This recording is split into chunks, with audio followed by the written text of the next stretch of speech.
welcome to Sword&Key's campaign for Project HOPEmas as we play Under the Floorboards. This is Under the Floorboards, Not a Creature Was Stirring.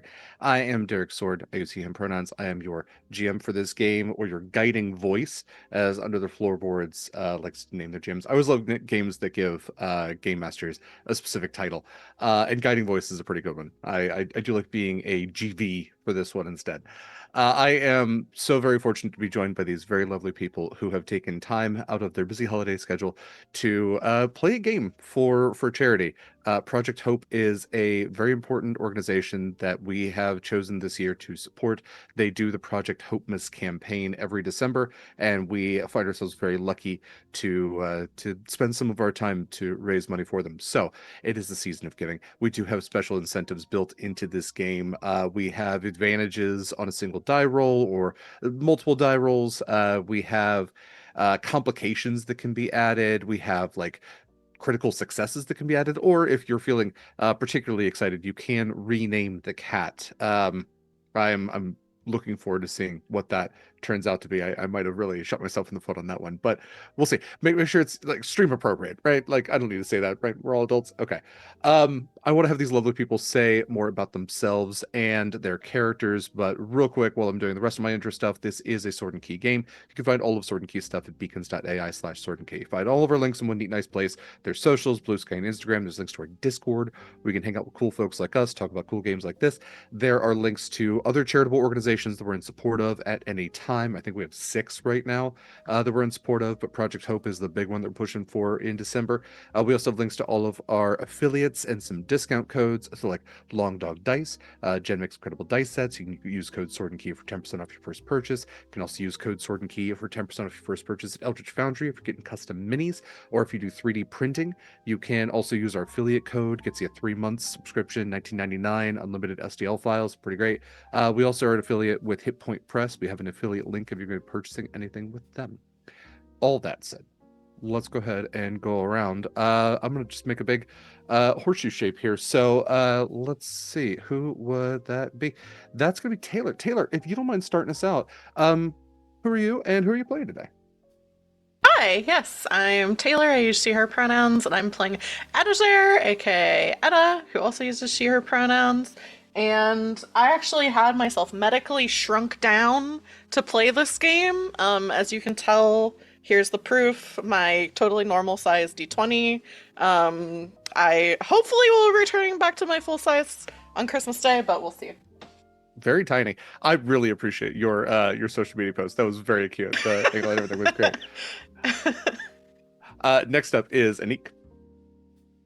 Hi, my name is Anniek. I go by she, they pronouns, and today I get to play Amaranth or Mote, who is the muscle mommy, which was great because when I had to get dressed for this game, I could just wear my gym gear. And I was done. Yes, I think one of Eva's greatest prides is making the overlay for this. And special thank you to Eva for doing that. But giving you the title of Muscle Mommy, not a title that exists anywhere in the Under the Floorboard No, system. I do have to be specific about that. Okay, well, I think we reshuffled things a little bit, so let's go back to the horseshoe again. Val, we'll start all over. Who are you playing? Who am I? That's a great question. That Hi. is a great question. Yeah. Yes, hi, I'm Val, or Space Valkyries, and I will be, or my pronouns are she, they. I did remember those this time. Heck yeah. And I will be playing Treasure, pronouns they, them. Treasure is pretty much just a little me hoarding dice and shinies, and if you want a cute little trinket, they probably have it. Don't ask where they got it or how, but they have it. I love that. I love the character bleed really coming through there. Next up would be Gilly.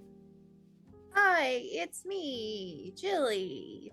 My pronouns are she, her, and today I am playing Tunnie, Tunnie, Fortune.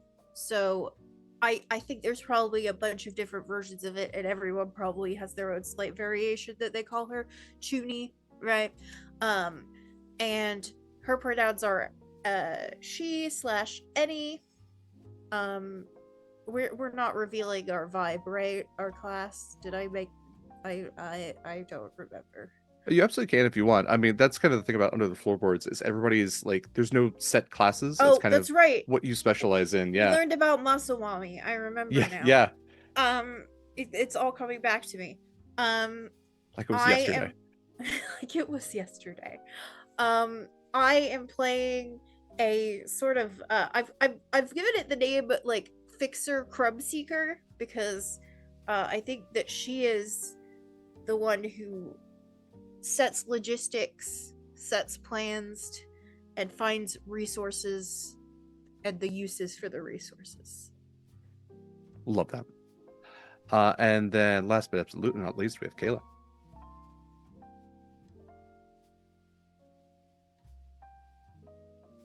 Mm-hmm.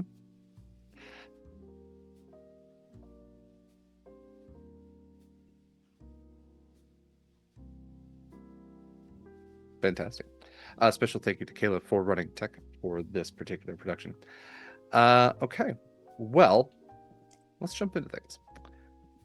Under the Floorboards is a game of tiny people in a big world in the same way that any story of any person is a story of a tiny person in a big world. Their world has a different perspective, as the floorboard folk tend to be an inch, maybe a couple inches tall, no higher than an average adult's ankle. And so the perspective that they have is one of massive structures when they are inside the homes of people that they know as biggins, where they must watch out for footsteps and be careful of family pets and must sneak about and scavenge.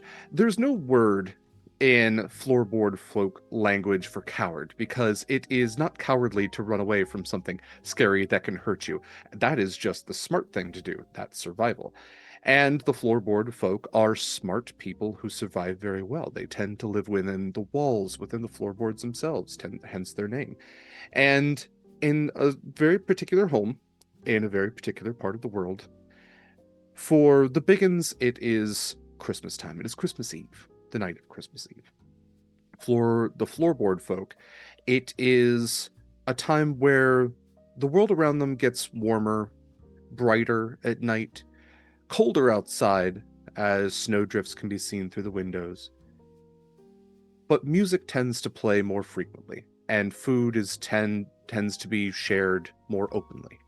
And the floorboard folk, whether knowing it or not, celebrate their own holiday around this time, a holiday also of feasting as they have more resources available to them. And as we look in this modest home in somewhere in the United Kingdom, a two-story. The Biggins family tends to be two parents, two kids, and a house cat that the floorboard folk of this home are particularly wary of. Commodore Archibald Pudding, or Cap, as the family tend to call, the parents especially tend to call him, as the 5-year-old girl named the cat, is almost like a dragon to the floorboard folk. He's a mythological figure. You must watch out for old Cap when you go out into the world, and going out into the world can be a scary thing. But it also means bringing back resources and shiny things and food and everything that the floorboard folk need to not only survive, but thrive. However, that's not what this story is about. Because on this particular Christmas Eve, as the floorboard folk are mobilizing to raid the kitchen for the last scraps of this Christmas Eve meal, as not long ago, footsteps were thudding all above, many more footsteps than the family usually can be accounted for. It seemed as if the Biggins had other Biggins over, and there was laughter, and there was music, and the clinking of glasses, and the strange noises that aren't really heard too commonly throughout the year. The floorboard folk tucked in, knowing that when it got dark and when the footsteps stopped thudding, that there would be many a scrap to scavenge in the kitchen. And that has been the way of things. You gather everyone together close, and then when the thudding stops, you go out, send out your teams, bring back all the food, and then you have your own feast.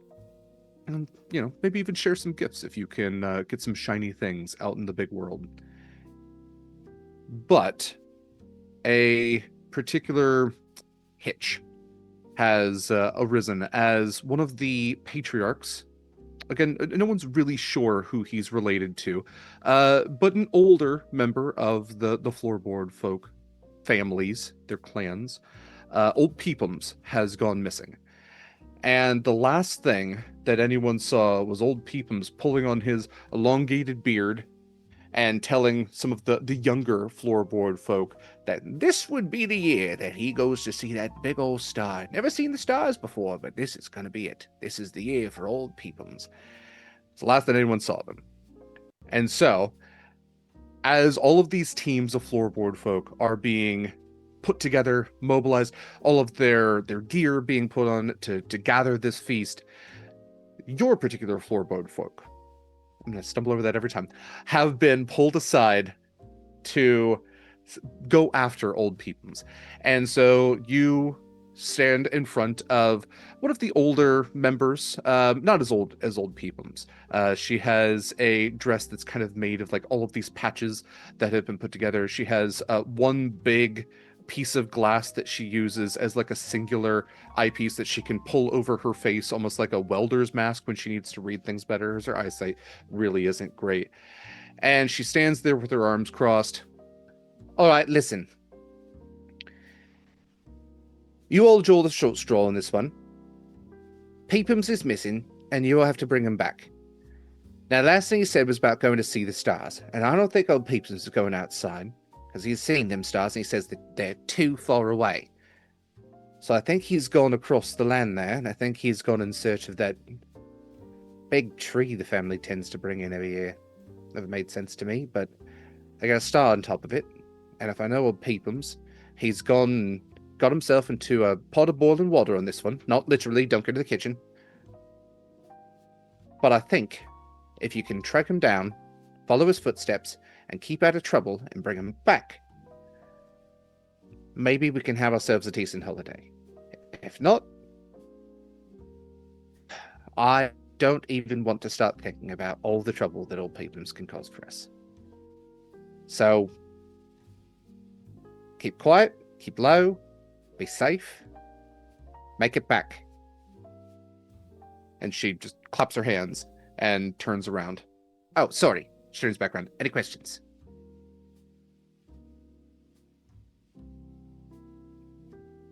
I love the Tunnie silence. has been trying to write this down as has been explained, and Mhm. has like underlined "be safe" like 4 times. I think I've got it. All right. Well, gather your gear you need. Make sure that you're not taking too much, because we do need plenty of gear to get the food back, of course. But you're on your own for this one. So everyone gets HOPEmas duty every year, and it was your turn anyway. So off you go then. I think Treasure is going to show up out of nowhere. Like, everyone's just standing and suddenly Treasure is just there. It's like, I love HOPEmas duty because I get to go to the tree and steal things. All right. Just don't take more than you can carry. You got to make it back. The agreed term is actually reacquisition and redistribution of assets. I don't really read. Yes. Also, I can help carry stuff. If that's the limitation on what we're taking, I'll bring an extra bag. Less. But we've all got a good team mindset going into this one. I don't care what you bring back as long as it's old HOPEmas. Anything else, enjoy your extravagance, but just be prepared. His legs tend to get tired. Should we bring him one of his cushions? Maybe we can pull him like a sleigh on the way back. Do I need to grab more rope? I feel like I need to grab more I rope. think you should grab more rope. I think we need more rope. Okay. I don't think I need to be here for any of this. And she'll go walking off. Lucky her. Yeah, you all have the opportunity to like when you make your characters, you can have like a weird little trinket that you've found somewhere. Again, your tiny poke. Maybe it's like a button that you use as like a sled, suggested by the cushion there. Maybe it's a sewing needle that you have as a sword. Maybe it's fancier than that. Maybe you've disassembled a light bulb and you have a small taser. Think about those things that you might like as we go into our scouting phase, essentially. And you don't need to necessarily declare that item now. And you are welcome to also pick up things along the way, assemble things along the way. Under the Floorboards uses a 2d6 system using the Scarper rules. Scarper being the different abilities that you all have. So, great, I see the cat's already been renamed. That's great. I'm looking forward to pronouncing that. So Scarper You're stands welcome. for yes, thank you, Anniek. I knew right at a glance who that was. Sturdy, cunning, agile, resourceful, perceptive, enduring, and reasoned. Essentially. And then you also have lucky. Lucky doesn't fit into the Scarper acronym, but lucky is kind of a score in and of itself. So when you roll your die, you're going to roll 2d6 and add your modifier to it, should you have a modifier for it, for that particular skill. On a 10 plus, actually, no, I'm reading, that's test your memory. Never mind. Let's go, I believe it's 12 plus. On a 12 plus, you do what you intended to do, and you get an added benefit or advantage to your skill, your challenge. On a 10 plus, you do what you intended to do. Goes exactly as planned. On a 7 to 9, you do what you do with complication or cost. And on a 6 or lower, you were unsuccessful, and there is an added complication to things. As you are testing your luck, on a 10 plus, you get lucky. Lucky is like, I really want this thing that might not always be this way to be a certain way that's advantageous to me. And then on a 10 plus, you are successful in that. On a result of 9 or lower, you don't get lucky. What you want doesn't happen. Your lucky score doesn't change, but a luck score or a luck roll can only be done once in a given situation and only by one player. It can't be like, oh, I really want this door to be open. Well, I'll roll a lucky roll. Oh, I failed. Oh, well, I'll roll a lucky roll. Oh, the door is suddenly open. It doesn't work that way. So with that in mind, you all have described that you are your floorboard folk, live in the wall, kind of between the pantry, the utility room, and the dining room. A pretty great place to be if you're looking, especially in this house, for food, for access to the outside. The dining room actually has these 2 big glass doors which can swing open, especially in the summertime, allow you access to the garden. The utility room also has a door that can swing outside, a couple of them, in fact. And the utility room also leads into the kitchen. The pantry leads into the kitchen. So pretty easy access there.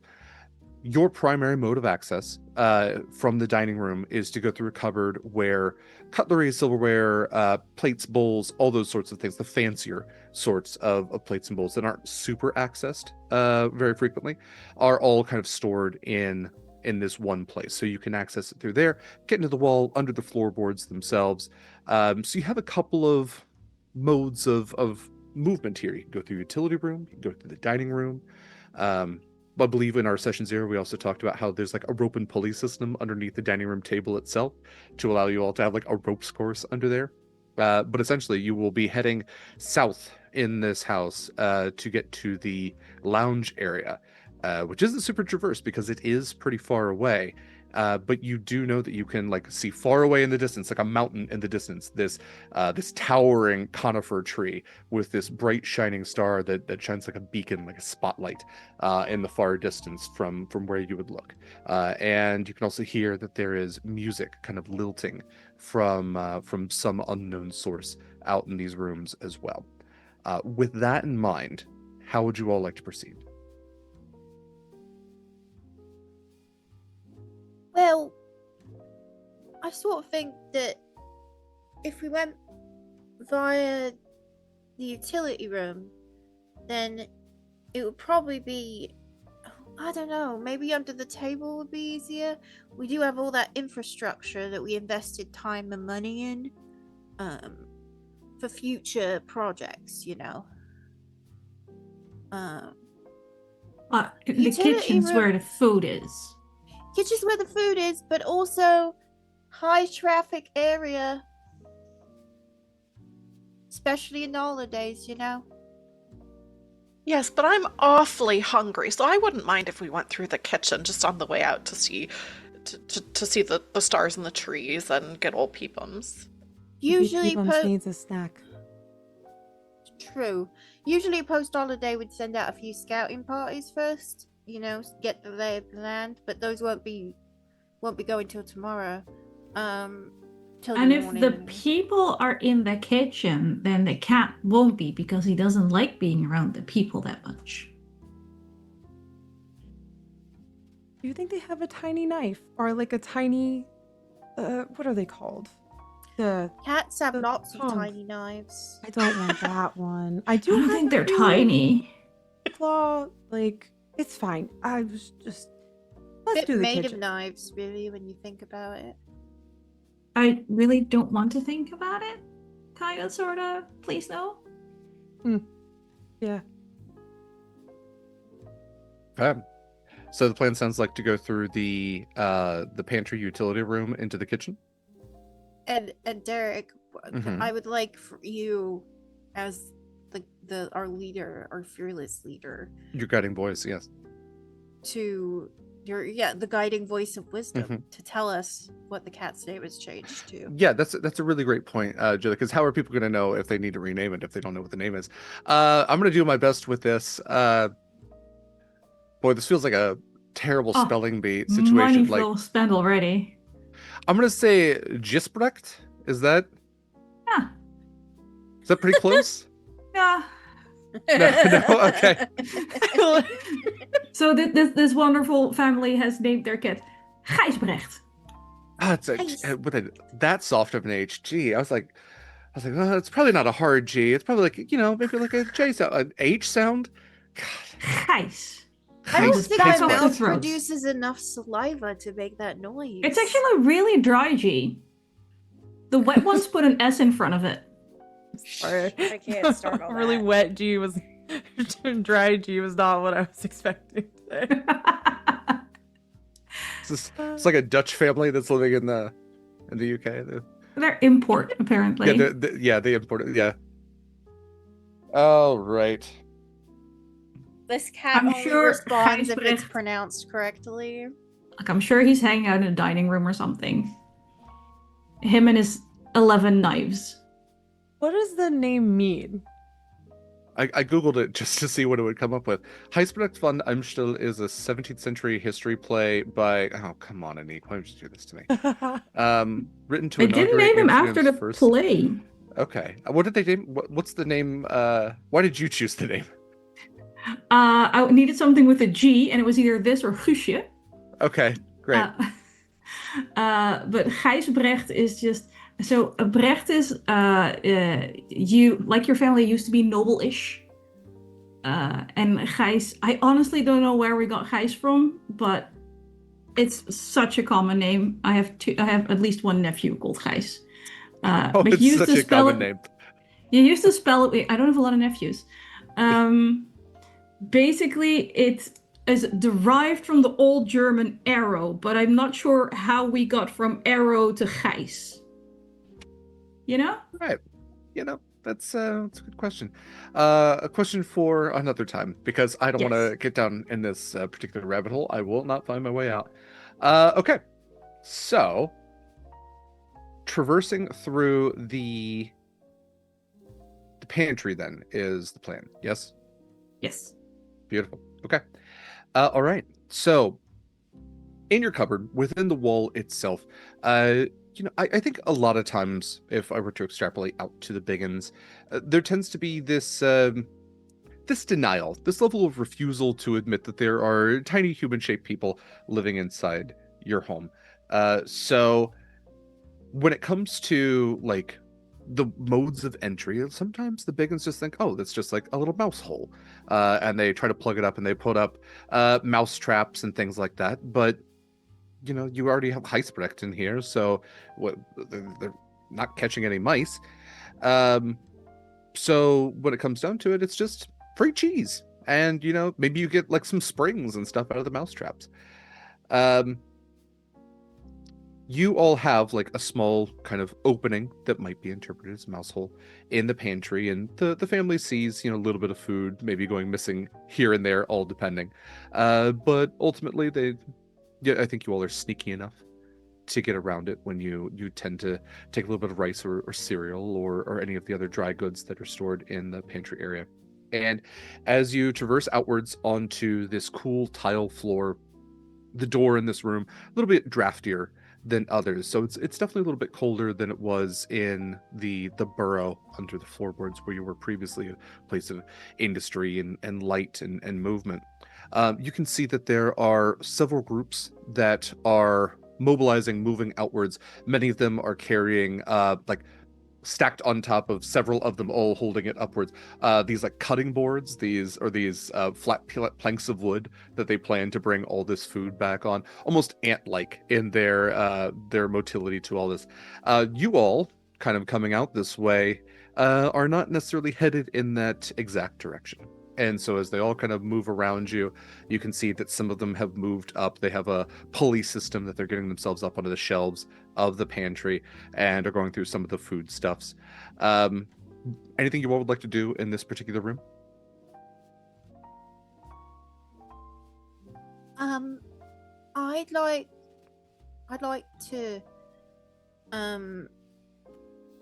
see if there's any signs that Mr. Brecht has been here recently. Yeah. This is a great chance just to get our scouting done in this room. So why don't you go ahead and roll for perspective? Great. Which? Okay. So you're gonna roll 2d6 and then add your in your scarper. You'll add your P to that. I took out 16 d6s, so I've created a problem for myself. So both of those were 3s. So is it the highest plus 3 or just both? You add them both together. Add them both together and then add okay. your 9. Okay. So with a 9, let's see here. So on a 7 to 9, you do what you intended to do, but with a complication. So Tunnie looks around. How are you kind of investigating for Heisprecht right now? I am looking for and I think Tunnie is not very often in the field. She's more behind a desk strategizing and thinking up plans.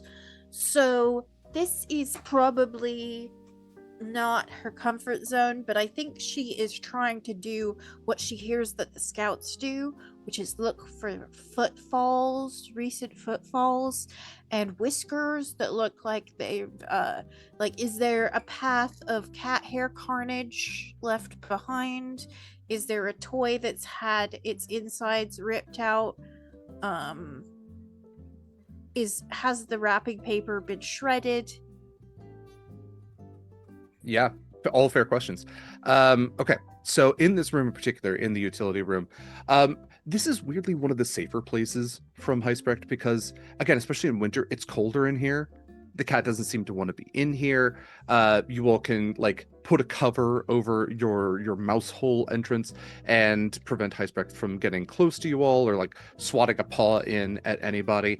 And it's kind of nice because all the food and everything in here is freely accessible. So as you're looking around, the door to the pantry also does seem closed, and it's got enough of a lip on the bottom or an opening on the bottom that you can see that the crews are sliding these cutting boards underneath the doorway and are kind of fitting their way through. Doesn't seem like the cat's necessarily in here.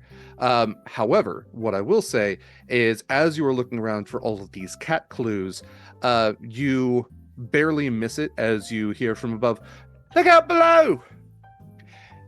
And you would look up to see a box of, you're not sure what, but some large, much larger than you, cardboard box is now tumbling off of one of the top shelves, plummeting towards your group.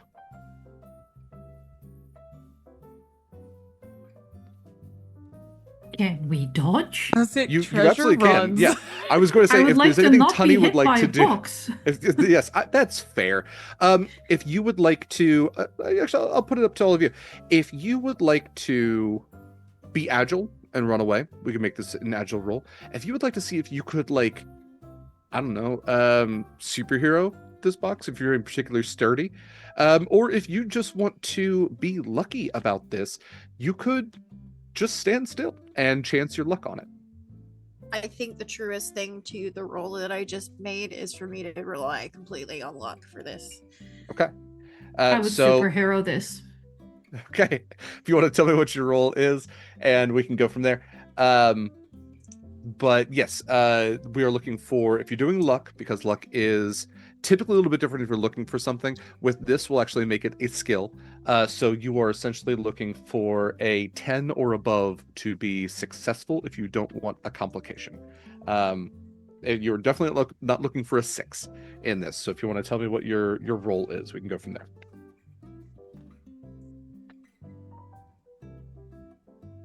I rolled 8 and I have a +4 to luck. So 12. Okay. So massive success then. Okay, so that's with a 12. Val, what about you? I rolled a 10 plus 6 because I'm running. Okay, I have great. a 6 agile, so 16. Completely dodged out of the way. Taylor, what about Etta? Yeah, I also chose luck because that is my Okay. highest stat, and I think Yeah, it's the funniest absolutely. part. So I did also get a 12. Okay, great. All right, Dusty. You see here, I had all my stats on a different page, and I think I might have closed that out. I'm gonna use luck, and that is a, if I can do math properly, 12. Okay.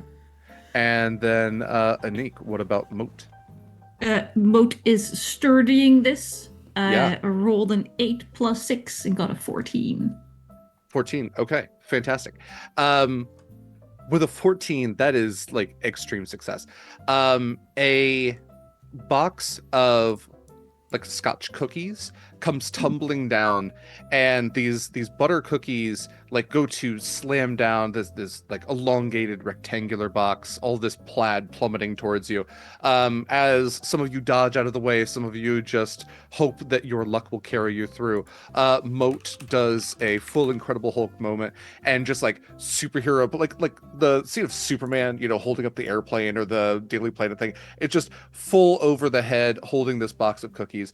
And as Mote, you do catch them, some of the cookies shatter into little pieces all about and spray out of the box, leaving you all with a bounty of butter cookie delights. Absolutely. So that is your benefit, is you all now have adequate food that you could perhaps use to barter, to entice, to distract, or to otherwise energize yourselves. I think Wonderfully done. Tunnie is first of all, I have to imagine that Mote, being as impressive as she is, and having rolled a 14, did like a cool like punch a cookie in half as it came down, like a More casual. Caught the box, put it on one hand, reached up and grabbed a cookie. great.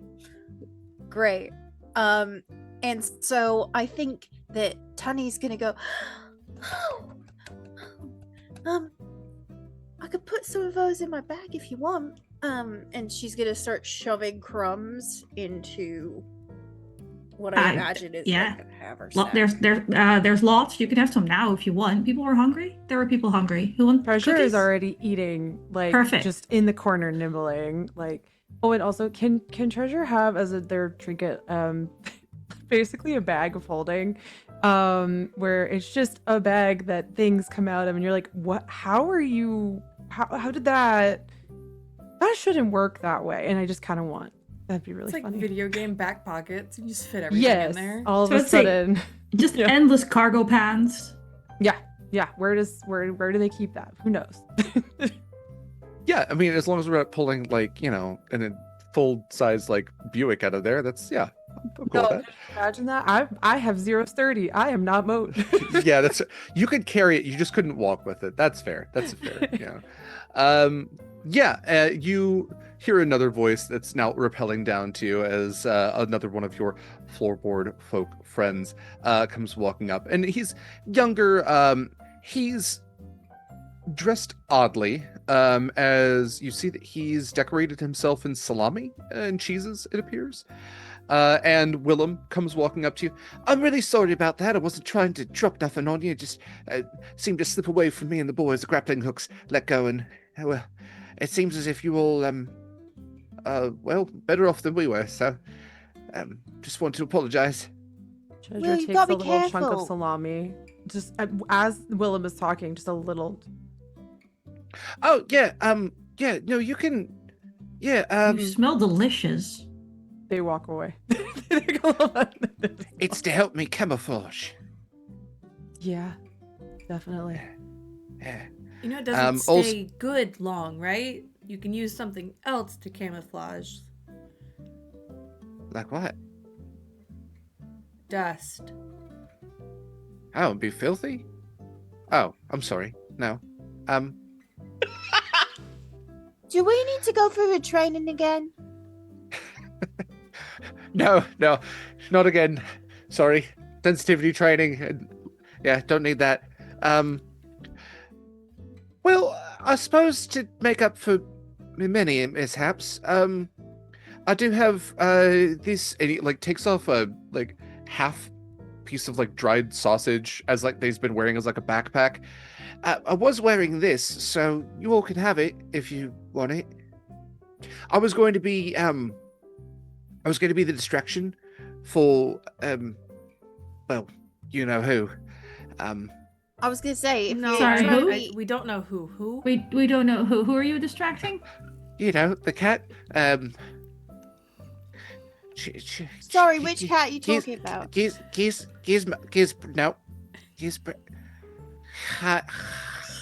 High spread. Is that right? Oh.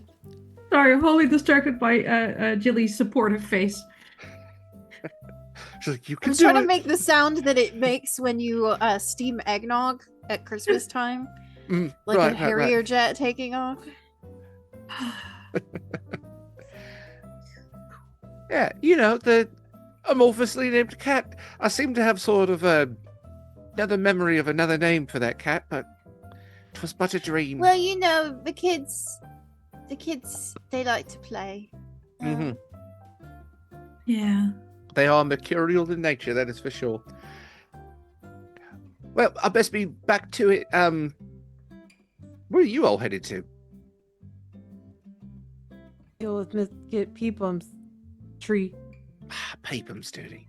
Peepum's Yeah. duty. Had to do that 2 years ago. How'd that go? Found himself Where- in the where garbage did you- disposal.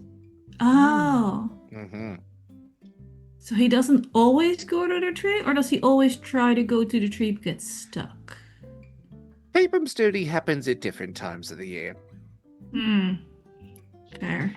I remember Midsummer 3 years ago, 'Twas The a ice midsummer cream- HOPEmas duty. the ice cream puddle incident. Oh, Apparently. I wasn't supposed to mention that anymore. Are you allowed to mention that? Well, I don't know. I just sort of did. Are we It's best that we unclassifying share our traumas. adventures now? Apparently. Cool. I Well, have so I much to tell you guys. Well, a lot of paperwork goes across my desk, you know, so it's sort of sometimes I forget to read what I'm not supposed to talk about. Sometimes it gets sent to me and it isn't meant for me, and I go, oh, but then I read it because you know it's nice to be, you know, informed. Treasure is eating salami again. They're like, I don't know what we're doing, but good. Well, we should probably get going. Yep. Good luck to you. Good hunting. Be safe. Mhm. And don't Good. forget to run away if you need to. I'm so good at running. Good, whatever this is that you're doing. This look. Half the salami is gone now. That was my armor. You'll be fine. You look more organic with the salami. Just looks like you look great. You'll look Just act small, and then it will feel like you're still wearing the armor. That's advice. Okay, bye. As you look, go ahead, please. Isn't salami like something Gijsbrecht would love to eat? Isn't it like... Yeah, this Isn't was it- what isn't I it- was Oh, yeah. thinking. Isn't it Yeah. flavoring more than a meat. armor? Yeah. Yeah, That's Like like a Well, he sausage said he roll, was but the supposed to be sausage the is on the distraction, outside. Right? It is, Yeah. that is a good distraction. Whatever friend told him that it was a great piece of armor, Yeah, knew not what your they were friend. doing. Yeah. Yeah. Yes. Famously, cats can have a little salami as a treat. So. Willem is on Yeah. the front lines, unfortunately. Yeah. As you look around this room, you can see that many of the other groups have moved underneath the door into the kitchen. There are a few that are still like getting a few things here from the pantry. The floorboard folk don't like to go too much into the pantry too often because that's how you tend to get noticed. Or the Biggins tend to think that there's mice about and they need to do something about them. And the worst thing in the world is if they were to ever hire an exterminator. So you got to keep things low key as best as possible. But is there anything else any of you would like to do in here? I would just like to remind the audience that for $50 you can rename. You this too cat, can and- rename the cat. But here's what I think, because I really like this name that has been given to this cat. So I think if you would like to rename the cat, I would challenge you to find a name that is more difficult for Derek to pronounce. You know what? Yes. I'll admit I didn't see this coming. I thought it was gonna be like, oh, the cat's name was like Butt Nugget or something. I was like, oh well, not the I best. am but That's on guess- because your of who cast. you work with, Yeah. Derek. Yeah, That's I am why you're right putting it here. there. I know this is on me. I did not anticipate this particular avenue. That's on me. That's on me. you? Yeah. How? Wow, we've played together a lot. We You have. should have seen this coming. I think if there's one thing about our relationship, it's that I will habitually underestimate your ability to mess my life up in the best of ways. Yay! In a positive light. Also, In the can I best of ways, say yes. the blue hair looks amazing in this light too. Thank So you. it just makes you look like the Christmas angel of Derek's pronunciation, and it's incredible. All right. What's next? To the kitchen. To the kitchen. You all move through the tiled floor, maybe even traversing along the horizontal and perpendicular lines of the tile flooring here. All of it, I mean, it's not like scrubbed clean. It's pretty clean. They mop in here. The broom. The Biggins tend to take decent care of the home, which is always very much appreciated. And you move across underneath the door, across the threshold into the kitchen to see that it's dark in here. It's nighttime. The Biggins probably have all gone to bed. And clearer now, you can hear the music playing from a nearby room. It doesn't seem to be playing in this room, but it has that kind of soft, scratchy sound that probably comes from a record player. And it's gentle. It's calm kind of music. You don't hear any movement aside from the very soft footsteps of your fellow floorboard folk that are all kind of moving about and picking at some of the cheese plate that has been left out, some of the fruit. There's grapes. There's a dog for some reason. There's a variety of things that they've moved themselves up onto the counter. But as you look in the kitchen here, you can see that there is a sink area. There's the counter area. Not a lot is left on the floor as far as you can tell, but there's a small table with a couple of chairs at it. Yeah, anything you all would like to look for in here or particularly scavenge for in this room? Treasure wants to find a shiny. Great. Let's call this a perceptive roll. That is a 10 plus a 4, 14. Great. Yeah, that's a great roll. In that case, as you are looking around, what kind of shiny are you looking for? Are you looking for something useful or just something that's pretty to have?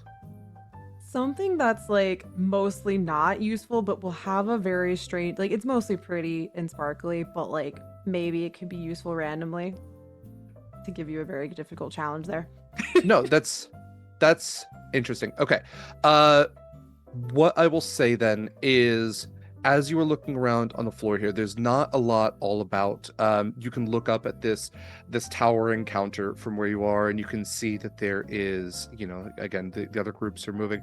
There's a large glass bottle, kind of in the darkness with a little bit of light that's shining in from a nearby door off to, as you have just walked in from the utility room, the light would be shining off to your far left, is casting this like green glow off of it.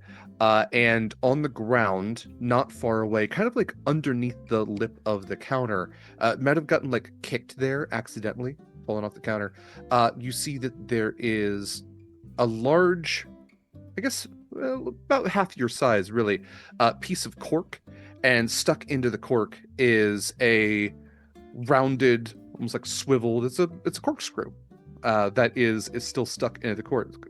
Looks like somebody opened up this wine bottle and probably fell off the counter as it was still stuck in, where they were able to remove it, and accidentally got kicked out of the counter in the many footsteps that you heard before. So if you would like, you can have a cork and corkscrew to add to your particular inventory.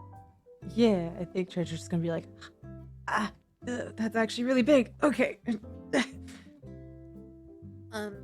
Tunnie is thinking about the future, and so would like to see. I don't know if anyone else has this experience, but I feel like I am constantly cleaning my kitchen floor and it never gets any cleaner. But there's always tiny pieces of paper towel, especially when my dog is here. But even when my dog is not here, like corners of paper towels from where I've ripped it off and used it, and there's just like a little fragment left. I imagine that paper towels are incredibly valuable to, like, it could stop a flood. Like, this is big stuff. So Tunnie would like to use the hoop of her skirt, which I imagine is like a bangle,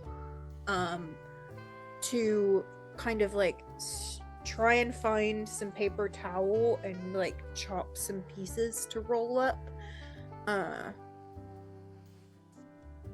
Sure. Okay. Paper towel rolls, absolutely something that would exist in here. In the same way as, like, the cork and the corkscrew were. Because you have something specific in mind for it, let's do resourceful as the roll for this. Which R is that? Is that the first R or the second R? That's a good question. It is the first R. Okay. That's good because it's my best one. All right. So one of them was cocked, so I'm re-rolling it. Oh no, it's under my computer. It's under my computer. It's trapped. Okay. Okay. Well, it doesn't matter though because I have a +6 to it. So that's 5 + 6, which is an 11. Great. Okay. In that case, successful. You are able to find a piece of paper towel that is slowly kind of, well, I guess to all of you, maybe quickly falling down as it might seem heavy. Not enough to crush you, but one of the groups from above, as they are kind of moving things about, you see some of them are attaching them to strings and using them as parachutes to traverse down. And you see one of the nearby floorboard folk has just parachuted next to you, and the paper towel roll kind of floods on top of him as he is able to pull himself out. Ah! Good landing, then. Oh, hello. Might I, reduce, reuse, recycle, the Oh, yes, by all means. I'm an airman only but for a minute, then. Well, it was a good jump. Oh, yes, well, one must find a soft landing when they can. But yes, he'll detach the strings from him. You're on old HOPEmas duty then. Unfortunately. It builds character. That's really what I want to build, I guess. Oh. Does that mean I don't have a character now? It might be a Just smaller less of- one. The less of one, I think, is the implication. So it expands your character. Perhaps See, you're I know building a fancy words. secondary character. Ah. Is this Like a person So we Also get a also new wearing character salon? every time we have HOPEmas duty?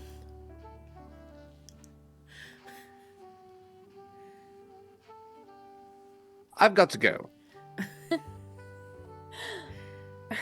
I don't think I like to stay and talk to us long. Well, it's a very busy night, you know. They've got to check in with HQ. Treasure's looking for salami again. Mote would like to find a cocktail skewer of some kind. Like a little Cocktail sword, plastic okay. sword one. Yeah. Yeah. Okay. Pull them out for the fancy occasions.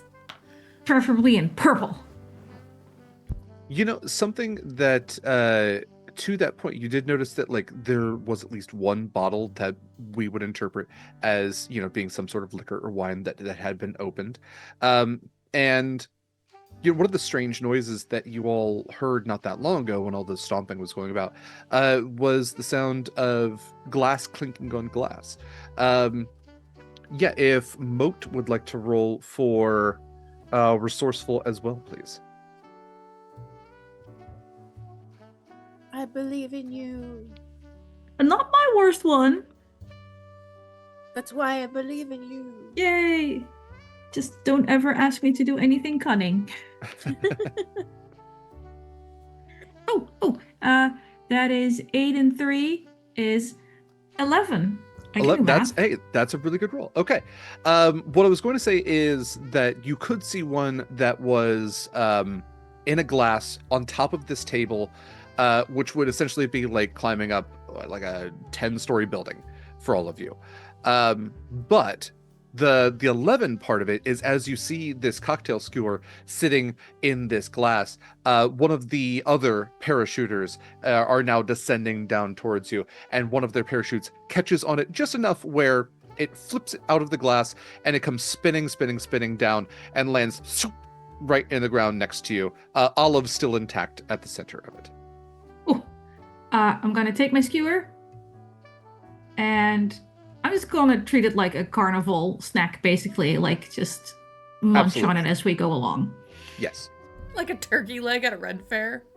Basically, and definitely, like every time Treasure moves towards it, just turn away slightly. Okay. Just spitting with this olive on a stick. Okay. Look, I saw them put away that salami, okay?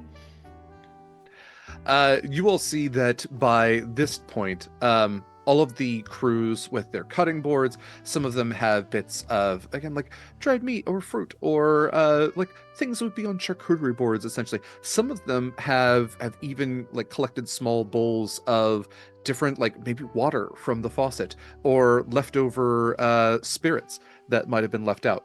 And using a like large group to extend a ladder pulley system, they open the door to the pantry and take all of the things back towards the burrow with all of the goods that they have collected. At this point, after all of the airmen have dropped and they've all saluted each other and sung their songs, and you all find yourselves being the last floorboard folk out and about in this otherwise seemingly empty house, or the empty downstairs to this house at least. So with that, anything else you all would like to do in this room, or would you like to proceed to the next? I would like to do something really quick, maybe Please. as all of the people are leaving.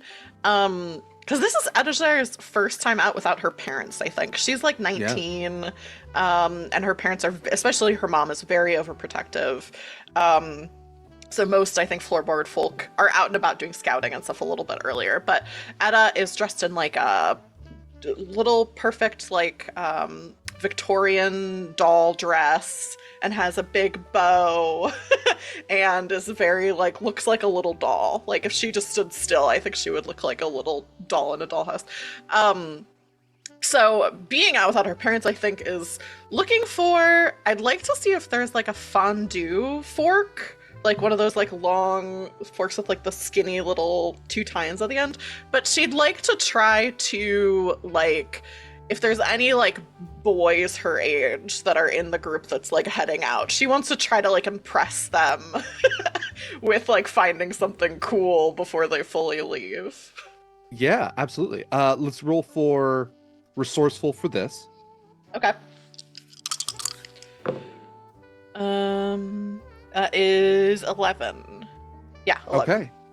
Great. Yeah, up on the stovetop, you can see that there is a fondue bowl sitting next to it. On one of those paper towels, you see that there is a fondue fork with drying cheese on it. It's a decent ways up, but what I'll say is because of your role, if you have an idea of how to get it down, it will essentially be successful. So is there something you have in mind for that? Ooh, yeah. Let me think. I was thinking maybe the thing that I brought along with me, the trinket, is a little like drink umbrella. So I kind of have that like over my shoulder, like as a parasol kind of.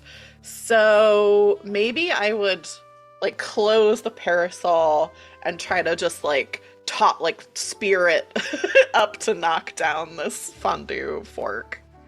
Yeah, just for the sake of this being really fun, there is a nearby young parachuter who has just released his, his name is Bucket, and you are able to flip your parasol flying through the air, hits the like the thinnest tine of this fork, which sends it it flips it just enough to where it wobbles and then flips back over and lands like almost directly right in front. It stops his mode of movement through this room, cuts him off from everybody else, and he just looks back and goes, "Well, that was impressive." Well, it may interest you to know that Mother says that I'm old enough that gentlemen may come calling if they'd like. And I go over and like get the fork. You like heave a fork out of the ground. All right. My name's Bucket. What's your name? Oh, Etagere, but you can call me Etta. My mother was used to live up in the Vanity, so Etagere Vanity is my full name. Oh, fancy folk. My name's Bucket Dirt because my family used to live in the dirt. So. Well, that's not so bad. Anyway. Treasure's I'm free laughing most in the evenings. background, by the way, like loud enough that it's embarrassing. We've moved since. Oh, you don't still live in the dirt. Well, that's nice. It's cold, the dirt, this time of year. So I've Yeah. been told. I've never Yeah. touched dirt myself, but... Oh, you should sometime. You shouldn't. Well, Etta, I will do that calling then. Any evening, really. I'm always around. Well, maybe now I'll get out a little more, but I'm always around. Yeah, yes. Nice forking? No, that's not. No. I'm not old enough for that yet. My I face think turns if he says bright that, red. Mote would like slap him on the back of the head. Mind your manners, young man. I'm sorry I couldn't find the verb. You shouldn't say that around my mother. She's very protective. Oh, it's like I'm back in the dirt. All right. Well, you all stay safe. That is the right verb. I will. It was nice meeting you, Etta, and I hope you could say the same. I do a perfect little curtsy. And he'll bow very stiffly and go running off, and you just hear him going, "That was bad. That was bad. That was pretty bad." Oh, let's say that. You forgot your string. Oh, all right. I'll leave it. Oh, a gift. Yeah, free Yeah. string. Still laughing so hard. I'm using the fork as like a kind of like a walking stick now, so I have the fork still down, and I have like a parasol on one shoulder and then this fork on the other, and I say, well, I think that went rather well. It Yep. speaks very highly of his character that he left a calling string. Yeah. That's. Yep. Yep. That's yep. Can I see it? So we're expecting the bare minimum now? No. Well, no. The bar is Okay. under the floor. Literally, Bars in the because that's dirt. where we live. I think Mote is making like this little mental note to self. You know how on TikTok people are going, "This is my friend," and they're gonna show you something cool, and you better be nice to them. She's gonna Yeah. visit Bucket and just intimidate him to make sure he goes visit Etta. Treasure takes the string. It's gone. You don't know Yep. where it went. Great. Also concerning that there's part of me that's like, Treasure is eating this. Like, Treasure is like, No. Anything Treasure picks up, they're just eating. Eating it, yeah. The cork is just, they've been gnawing on the corkscrew. Is the whole Treasure time. my dog? Like, are we sure? String Treacle cheese, what's the alone. difference? Treacle tried to eat $20 live on stream. Treacle deserves to be shamed sometimes. yeah, eat capitalism. Well, he stole it. To be fair, he didn't eat it. He stole it and ripped it in half. But still, Fight the power. by the power. Okay. So, anything else you would like to do in this room? Other than shame the gifts that men give us? No. Oh, yeah. Give well, us so thoughtfully. 'tis the season for it. As someone who has bought gifts recently for Kaila, that deeply scares me. No, it's gonna be great. Okay, so you all move then through the kitchen, traversing across this again tiled floor, very similar tile to the utility room and the pantry. Again, a little bit cleaner in here. They tend to dust and clean. It seems like they had guests over today, the Biggins. So the kitchen was definitely cleaner than we typically have seen it. Not to say that it is necessarily dirty in any way, shape, or form. But every now and then, when they are making a lunch meat sandwich or something like that, or they've cooked chicken or anything, they'll drop a little bit for Heisprecht.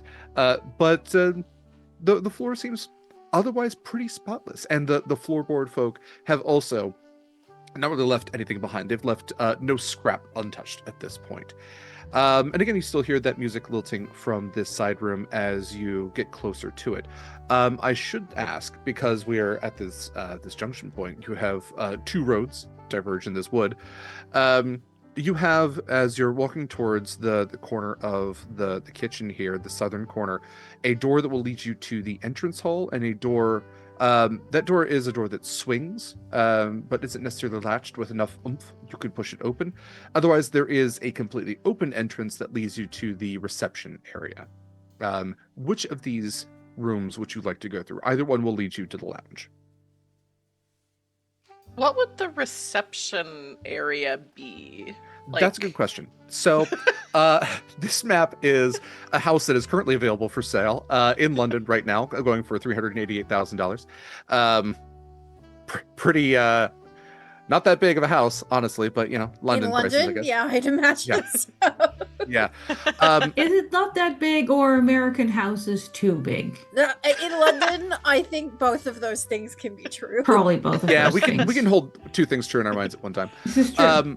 So when I was looking up like reception area versus lounge, and especially like for this era being like 50s and 60s, the lounge area would be a place where like you have a couple of comfy chairs, but it's where you have the fireplace, maybe some bookshelves. It's more of like a quieter space, whereas the reception area is more of like what we would call like maybe the living room. So you would know that being with the dining room so close to the reception area, the family has gotten a new television, which you would interpret as this large portal box that opens windows to other worlds, none of which seem to have color. It's also a place where there's couches that line the walls, a couple of bookshelves, and when the family does tend to kind of like congregate and like gather together for celebrations or for when they have people over. It's where that tends to happen. So the lounge area is like a quieter space. It's a place where like that is where the tree is. It's where the fireplace is. But the reception area is not warmed by a fireplace. It's warmed by like friendship. And so it's a place where like sometimes games are played and like books are read. And that's also where the music you can see is coming from, as they do have the large black discs that they can create music from somehow. So you also see that there is a record player which is placed up on a shelf as well. So with that, I will say that the entrance hall, which you could also access through that swinging door, does have the stairs that lead to the upper floor, as well as the front door. Maybe a more direct path into the lounge area, but also, that at night, the upstairs is where Heisbrecht tends to be. Why is the reception area? Yeah, I think so too. Seems like more spaces to hide as well. Shinies. Treasure doesn't necessarily care Yeah. about the cat. I mean, they do, but the shinies are in the reception area.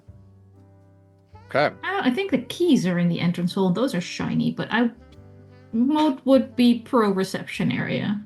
Yeah, let's not steal the family's keys. That's a real good way to get caught. Look, mine keep disappearing, so there might Yeah, actually that's- be something living in my house. Yeah, absolutely. There are 3 dogs living in your house. Okay, I actually trained the puppy to find my keys by putting a fluffy toy on each of my sets of keys and training her to find the fluffy toy.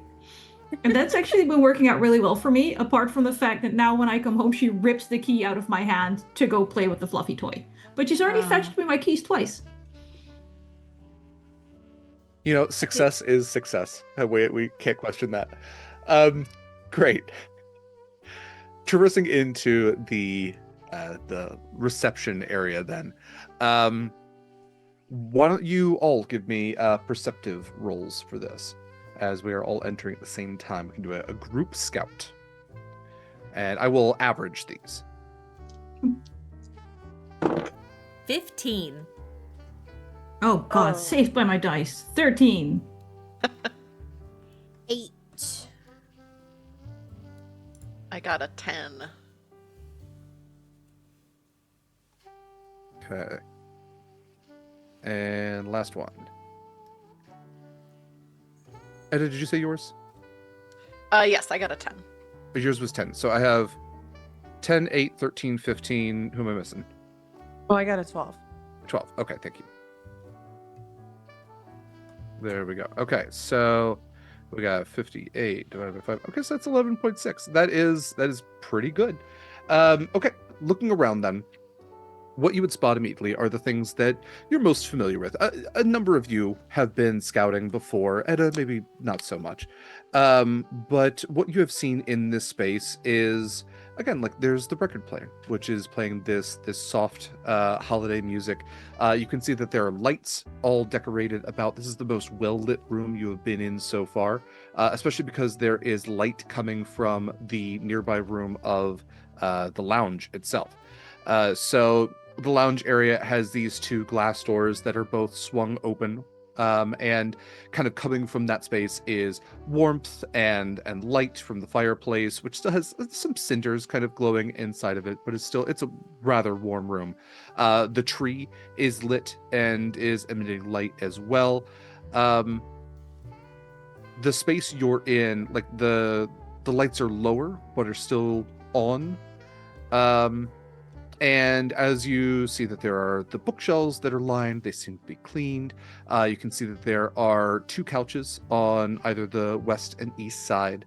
The east side being a little bit longer, the west side being more of like a love seat. There are end tables on either side of both of the couches.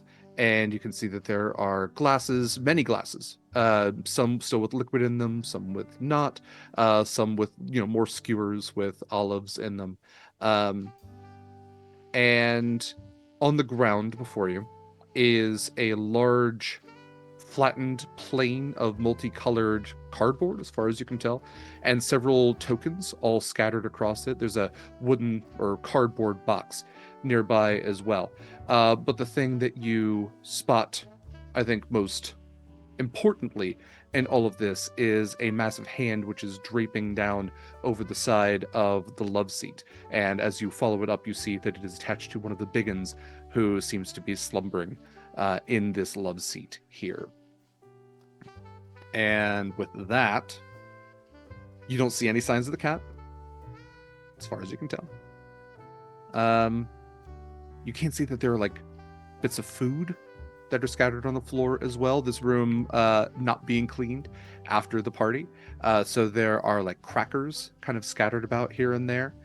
Yeah, that's what you get primarily from this room. And then you can also see again the entrance to the dining room. So you can see a clear path home should you want to traverse that way. And the dining room table as well with a large like chandelier that sits above it.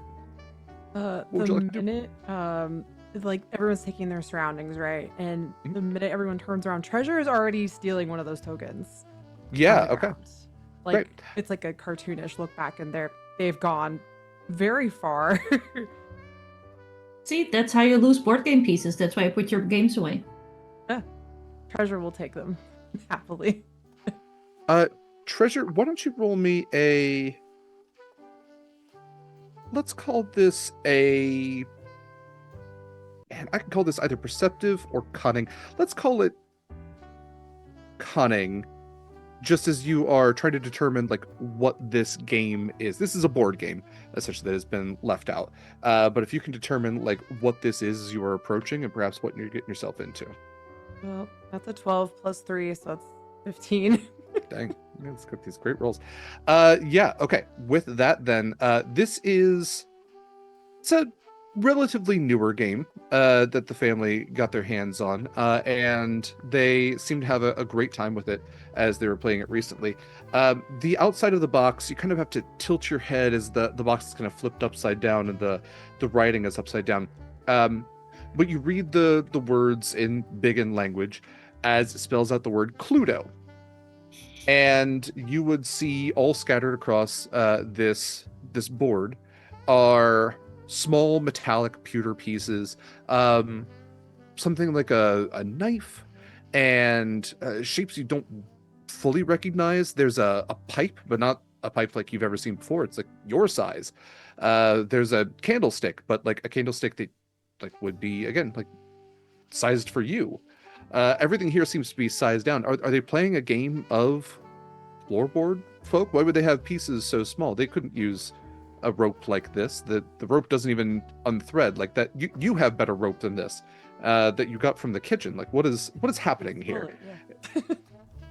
But yes, you essentially have the earliest version of Clue is presented before you, and all of these little paper card tokens as well that are left out, and all of these smaller colored pieces, these little meeples. So is there anything you'd like to take from the game of Clue? The candlestick and the knife. Yeah. The best you can, two weapons one can get. Pretty dull knife, all things told, but also like the most appropriately accurate sized knife for someone of your size. Like really hard to argue with that. Is it going to hold an edge? I hope not, for the sake of Parker Brothers. But you have a candle. Maybe you could make a really tiny candle someday, and you have a candlestick for it. That's pretty cool. Love that. Yes. Yeah. Treasure is very happy. Just shoves it in the bag. Don't worry about it. Val, I would love for you, as you are now fully out in the open, as Treasure is fully out in the open on this board game, which is in the center of the floor, to make me a luck roll. Cool, that's fine, because I took 6 luck. Okay. I am not concerned, and I just rolled a 10 plus 6 is 16. Okay. Great. Not at all a problem. I built this character, to be clear, expressly because I was going to make them be in precarious situations. I was going to put them in the middle of danger, and I knew I was going to do it. So I appreciate that. Okay, so you look up then to see the hand of the biggin shifts a little bit, and with a you see him kind of roll over with his face towards the inside of the couch, and so the back fully towards you, and the arm has kind of tucked up now. Ooh, I feel like he could have turned the other way. That would have been bad. All right. So out of the 3 that aren't currently trying to get us killed, which one's the best at looking for things? Because if you can like look around the corner towards the lounge area and see if you can spot he who shall not be named. I think that would be me. Great. All right, Dusty. Okay. Get him. Or see him, I guess. Would this be perception, Derek? Yeah, you're looking for Heisprecht? Yes. Thank you for pronouncing that. I'm not even going to attempt. I know. Oh, yeah. I know my abilities, and that's not one of them. Yeah, let's call this perceptive roll to see if Heisprecht is nearby. Is an 11. I've seen enough videos of cats in trees to realize that Gijsbrecht might well be in that tree right now. They really shouldn't be. No, he shouldn't, but he just might be. They make them with like the tunnels now. They I do. know. The Yeah. little platforms.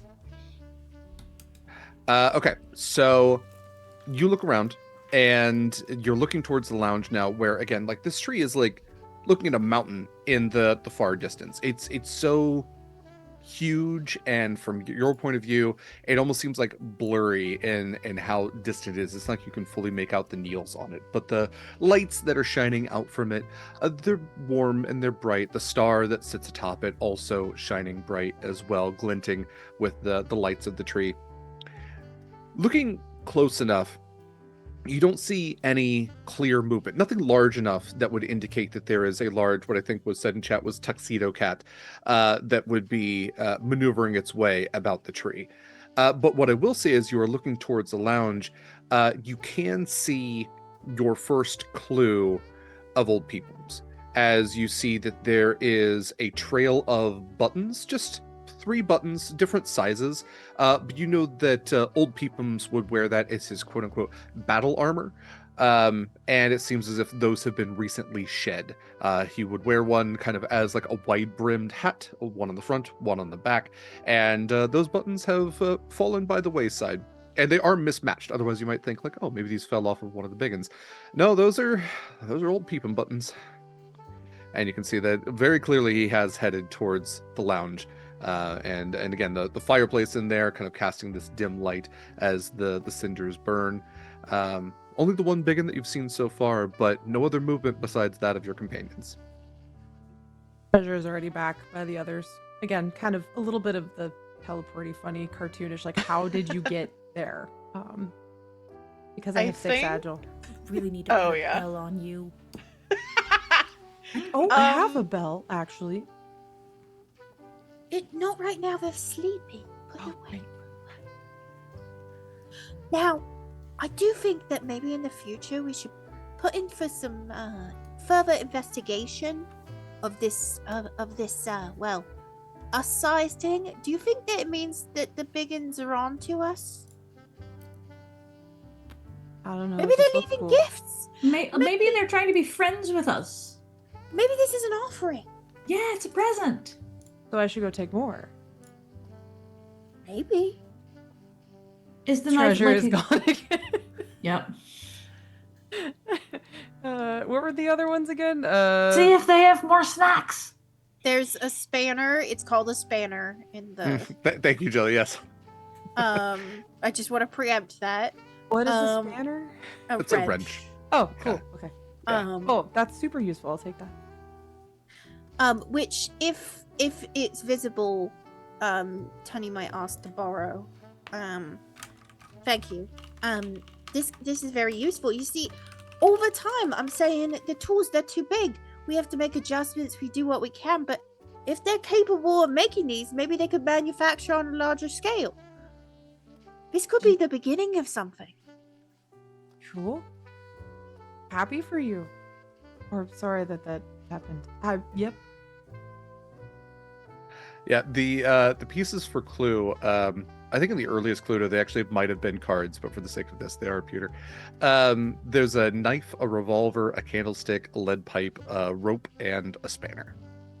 Or wrench. Yeah, I took the wrench or the spanner and give it back. For the record, there's- I have not the old version. It's not like a 1950s version or anything, but it's like 1990s, and they all had little pewter pieces. Mhm. Yeah. They also have 2 6-sided dice that are out there as well. Can I have one of those? Yes. Also, that is the worst rope I've ever seen. Treasure just the it's minute not he's good like, rope. I want it. It's not good rope. It's not. I will need one more luck roll from Treasure and then a luck roll from Mote as you are doing what floorboard folk are warned not to do, which is just go right on the open. A 16. Okay. Again, this is what I built this character for. This express gag. My dice are really on my side today. Only my brain isn't, so math is really hard. But I think that's 15. Okay. Yeah. Yeah, Both that's very 15. successful then. So yeah, no issues whatsoever. Treasure brings And back the the biggin seems to snore ever harder, which would drown out any otherwise noise in this space. Here, And your dice. many shinies have been collected. Thank you. I have no idea what I'm going to do with this, but I like it. Yeah, it's like a pumpkin size dice that you now have. Yeah. To be fair, the player also has more dice than she needs, so there is some character bleed here, but... Yes. Ooh. You can put it in my bag Nice. until you need it. Yeah, sure. Just shoves it in the bag. Needs a big word, but I'm going to put it in my room somewhere. That is exactly what I do with all my trinkets. It'll be a nice centerpiece for maybe like an art wall. Yeah. I definitely don't already have a wall full of things. I think while Oh, everyone else buttons? was exploring. Yep. Sorry.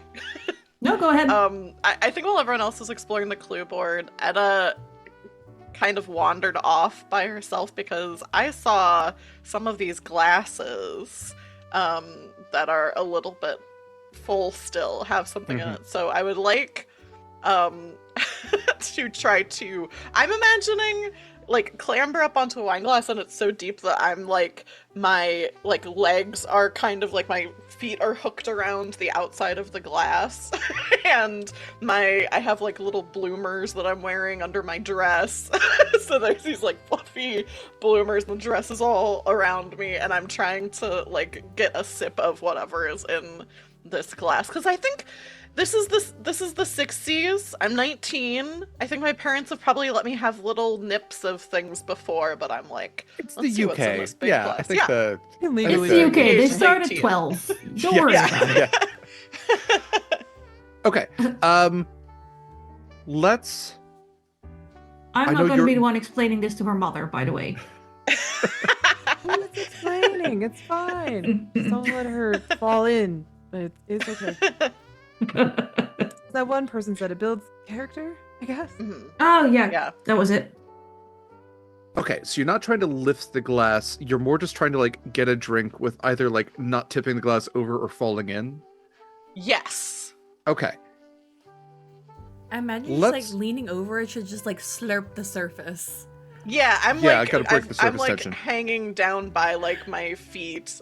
Maybe I have like I don't know, something a little Other bit of than the string or bloomers something. and the dress, this is exactly how my pet rats used to try and climb in my gin Yeah. tonic glasses to try and get just that little lick of the Yeah. gin tonic at the bottom. Their back feet would be clinging for dear life. Speaking Yeah. of back feet clinging for dear life, I do want to go like grab onto ankles.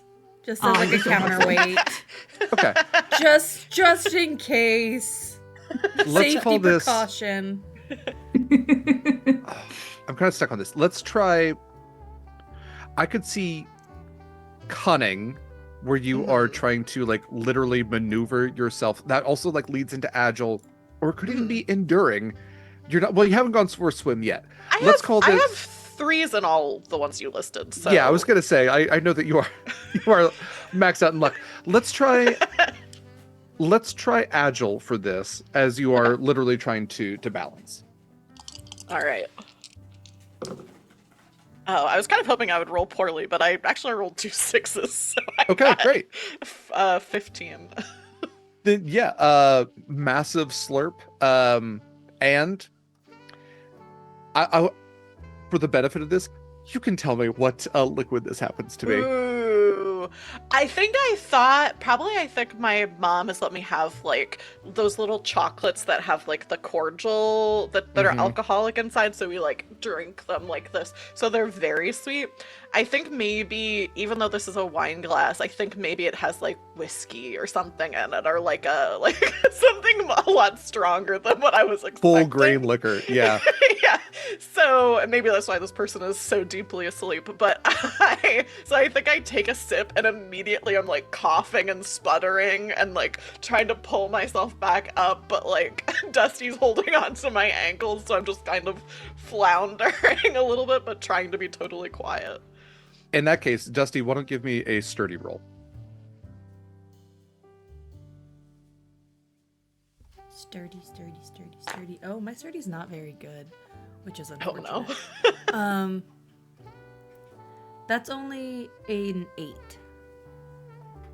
Okay. So, in that case, you are able to hold on to Etta properly. You're able to keep the ankles sturdy, able to essentially fish Etta back out as this sputtering and coughing and the fumes of this grain liquor hit your eyes, and you're kind of blinking a little bit. As you're able to fish Etta back out, this wine glass begins to topple back and forth on the stem. And those of you below kind of hear this vroom, vroom, vroom, before Can I try the to glass. settle the glass? They've climbed up onto an end table at this point. You can try to catch the glass. What I will say is that would be a sturdy roll. I'm going to say with this point, because it is like not a prepared thing. I know the last one we did was like an off the cuff thing. If you want to roll this with essentially disadvantage, you're going to roll both die and you're going to take the lowest of both.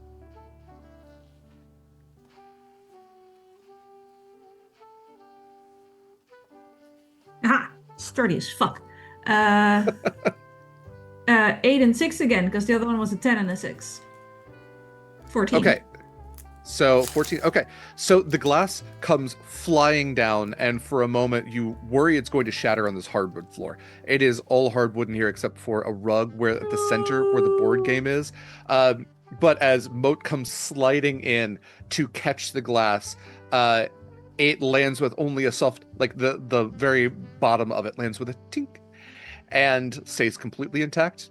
The liquid splashes out a little bit onto the floor. There's now just a little bit of scotch or malt liquor, which has splashed out onto the floor. And you look up to see Etta gathering composure, Dusty still holding on to like an ankle, I have to imagine. But Mote has saved you on this one and saved you of broken glass and noise. Treasure takes a sip of the like just the littlest little puddle of it, the splash, just the surface tension. So Yeah, just a little floor liquor. What's you know what? What's a little floor liquor between friends? it did, but the surface bit was it's a 5-second. It hasn't We touched the live ground yet. under You're right. the floorboards. All liquor is floor liquor. That's right. Yeah. Besides, I it kills know. the bacteria. That's the whole point. Exactly. Yeah. And it was just there. It's surface tension. It's surface tension liquor. It's fine. It's fine. Well, I have to imagine that someone is secretly brewing something somewhere under the floorboards. Oh yeah. I Oh, think yeah. like floorboard folk liquor that's beyond moonshine. Like no, that's rough. As we all justify our actions further, I think that's a good time for us to take a break. So when we come back, we'll have more of Under the Floorboards, Not a Creature Was Stirring. This is a game in support of Project HOPEmas. You can donate at any time. If you donate for this game, there are some special incentives. You can rename the cat Heisprecht with something even more convoluted and hard for me to say. Yeah. Or you can give advantages, critical successes, complications, all varieties of things like that. We will be back in about 10 minutes. Stick around. Pet your pets, do the things. Bye. Welcome back, everybody. Welcome back to Under the Floorboards. Not a Creature Was Stirring, a part of the charity campaign for Sword&Key with our Project HOPEmas campaign. So let's jump back into stuff. You all are near the cusp, near the edge of the reception area, which by all reasons should be called the lounge, but I'm not going to question things on this one. The lounge area, which is what it's actually called on our little floor plan here, is your ultimate goal. You can see the Christmas tree standing still, glittering with little twinkling lights all about, a star atop it that you believe that old HOPEmas, a member of your floorboard folk family, has gone in search of. You've ransacked a little bit of a Clue game board that has been left about, in addition to nearly smashing a glass on the floor. Only by the grace of your sturdy companion have you succeeded in not awakening Biggins, or perhaps worse, their cat Heisbrecht, which you can donate at any time, $50 to rename that cat. I'm just waiting for you to make the donation at this point. No, That has brought up a great point, which is that we have the whole Welsh language to explore. We do. We That's have the true. whole Welsh language to make The this whole worse Welsh with. language. You could go Hawaiian if you really want to throw like a lot. You can go in there. Maori. Oh God, yeah. There's options, is essentially what's coming across here. Great. Well, with that, like I said, if you head or the west, you could head back to the kitchen, although you have just been there. If you head north, you could go to the dining room, but your ultimate goal is the lounge area, with hopefully this straight shot provided to you of the lounge area back to your entrance to your under the floor headquarters in the dining room there. So the lounge area, like I said before, it has this big window at the far south wall where you can see that there's snow falling outside. There's the tree. There is a biggin who is sleeping soundly on a love seat nearby. What would you all like to do? Did Dusty mention the 3 buttons and where I they're would have leading? relayed that. They're like the direction. Should we be going there? Oh, right, HOPEmas. Yeah, I guess. we should. Yeah.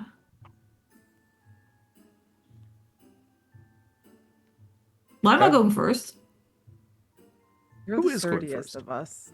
I think you should go first. Your muscles I am- hide us. Absolutely not the quietest, and I've been told that several times. I can go first. I may as well. I'm feeling quite brave right now. No, so you were. That's called being drunk. You're in the back. I think I could go first to see what's there. I think that's wise. Sorry, your cat in your background just climbing your wall was very. This is no crab cake stream, so sorry everyone. I'm just gonna Cat. Yeah, I guess I will check it out. Yeah, Okay. get it. Tunnie, going into the lounge area then. Let's do a perceptive roll. Okay.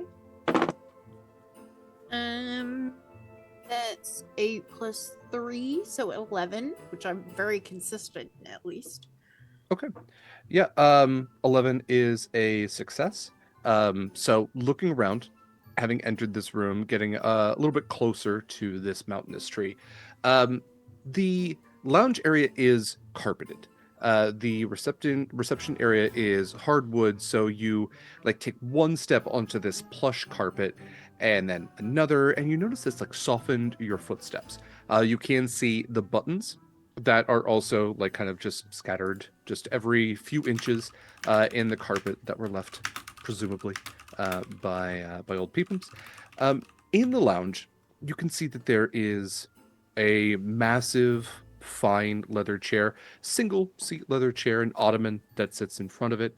Again, the fireplace with this ornate mantle on it. There's a soft ticking that seemingly comes from a old grandfather clock, one of the smaller kind of, I guess grandfather clock are really tall ones. This is one of the ones that sits atop the mantle that still is like wound up and still does have the mechanical noises to it. You see that there are some pictures of the Biggins that are scattered across in frames that are scattered across the top of the mantle as well. In the corner again sits the tree. Beneath the tree, you can see that there are several boxes wrapped in a variety of colorful, shiny paper and bows. It catches your eye very enticingly as as everyone around you loves shiny things as well. And then a little bit of movement that you didn't notice until you had gotten a little bit closer, as you see that surrounding the bottom of the tree, rounding in a circle, is a train, a U-sized train that is chugging its way along in a continuous circle, making these soft clicking noises as it goes about. And again, the window, there's a couple of bookshelves with these nicer books set into them, a few other pictures here or there, a large painting that has, this beautiful kind of countryside setting on it. But yeah, that's what you see immediately. No other biggins in here. And you do have the doorway off to your right that leads to the entrance hall. And you can see the stairway that leads up. And there's, I think, unwantingly a chill that runs down your spine, knowing that would be, should you see Heisprecht, the cat, that is the path that he would take to get to you all. Everybody, they've brought us. They're helping expand our transportation infrastructure. So Treasure is like already on that train. I'm so sorry. We're continuing this bit. Okay. It's like running across like 3 football fields, but just absolutely just chugging along, pun intended. Just like again, kind of that, how the hell did they teleport there? Kind of like, you shouldn't be able to do that. But Val, I know what I'm going to get out of this, but let's do a luck roll just for the hell of it here. Actually, you know what? We're not going to make this a luck roll because you are actually running, and there is a score for this, or a skill for this, and I should have been using this a long time ago. Let's call this enduring. I want to see, because this is a long distance. I want to see how. It's really at what far point away. does Treasure putter You're out? basically doing like a marathon at a sprint. why did you pick the one stat I have 0 in? Like, It literally says run as one of the skills. Like, you're so far past darting at this point. Darting is dodging out of the way of a box of cookies. You are, like, as Anniek said, you're doing a marathon to get to a train. well, that's a 5 and a 5. That's a 10. Okay. That is 10. I have nothing else. This is 0. So. Okay. I mean, 10's good. 10 is... That is a success. You do what you intended to do. Nothing extra, nothing less. So running across, I will say that scattered on the floor here, probably indicating that there has been a child in this room recently. You, almost like an obstacle course, as you're running along, you see like a large cracker that is on the ground, and you almost step on it, knowing it would make a very satisfying crunch if you did. It's the whole feeling of like, oh, that's a crunchy leaf, but then you know you need to be quiet, and then you dodge around like a Cheerio, and another one, and another one, and you're like going back and forth. But as the train rounds its circulation, you are able to catch the locomotive right as it passes by, going all the way around, and it's a rather colorful train. And you are now on all sides surrounded by all of these very colorful, shiny boxes. Oh no, Treasure's instinct would be to rip the wrapping, like take a bit of the wrapping, like a corner of it. Yeah. Yeah. If you're just taking a corner, yeah, there's ribbons, there's all different types of wrappings. For Why don't sure, you like tell a ribbon. And does this Christmas tree have like the tinsel, like the streamers? the tinsel? Yeah. Yeah. Okay. People in the 50s fucked so hard with tinsel. Oh yeah. Like, It there was all like tinsel made of asbestos everywhere. or something. Yeah. It was Also, also, back I when think, it was made still, with like- lead. Absolutely, it's all properly poison. toxic and flammable at that point. Like, Perfect. It was flammable asbestos. There was no benefit to it whatsoever. none. All right. Treasure's just taking like a tinsel and then a little bit of a ribbon and then a corner of a wrapping paper. Yeah, Val, why don't you tell me what kind of colors the Treasure's going for here? Like, is this patterned? Is it like what entices Treasure perhaps the most? I think like the wrapping paper that's got the foily like snowflakes and Mhm. stuff. I think that would probably be under a tree like that with no lights on, like the sort of rainbow reflectiveness of Mhm. that from the tree light would probably make them they need it. They just Absolutely. have to have it. There's part of me that wanted to make this one of those like silver trees that has the spinning color wheel on it, but I Yes. think again, this is an amorphous point in time. Those had to exist maybe around then. I don't know. We Wait could as say all it hell. can. I'm We can teleporting. Why not? Yeah. I very much want this to be a more leafy, greeny tree. Not leafy, but more of a tree that's been brought in from the outside. Oh, pine needle. Yes. Oh, a single pine needle. Okay. Okay. Yes, with your many many treasures, collected treasure. You sit in or you stand in this almost like city block now that you've all like taken little bits and pieces from. Everyone else, you've just seen treasure bolt across the open floor of this Olympic room. level obstacle Yeah, course. yeah, dodging around all of these out like a Honestly, minefield. Both scared and a little bit impressed. Yeah. Not gonna lie. What would the rest of you like to do?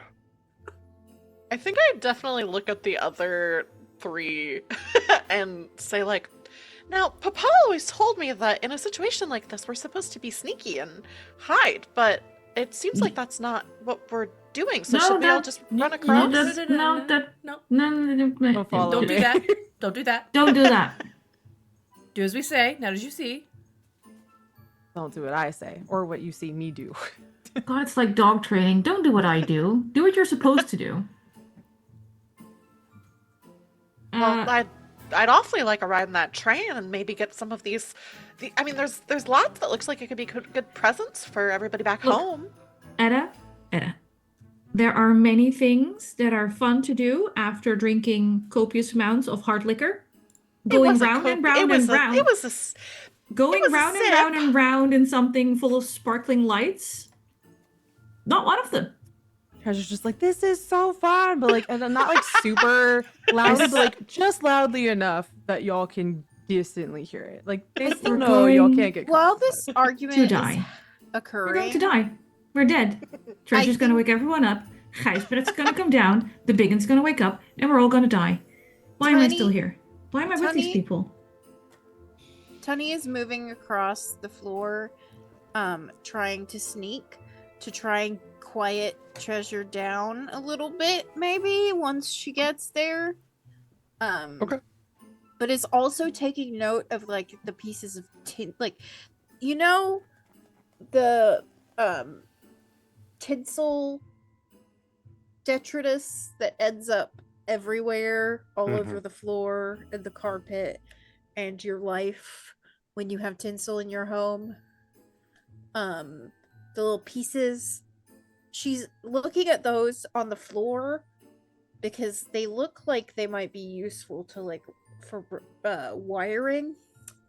But she's also trying to work her way and collect buttons that might be useful along the way. Not all of them because she is not strong. But is trying to shove as many as possible into her, I have to imagine, overstuffed bag at this point. Okay. 2 rolls then. One from Tunnie and then one from Treasure. Treasure, let's do cunning, as you are yelling, but not yelling loud enough to be heard, which is a very specific middle ground to hit. And then Tunnie, let's do resourceful to see what you were able to collect as you are sneaking along. That's my best one. Okay. That's a 12. Okay. And then Val, what did you get for your cunning? 10 plus 3, 13. Okay.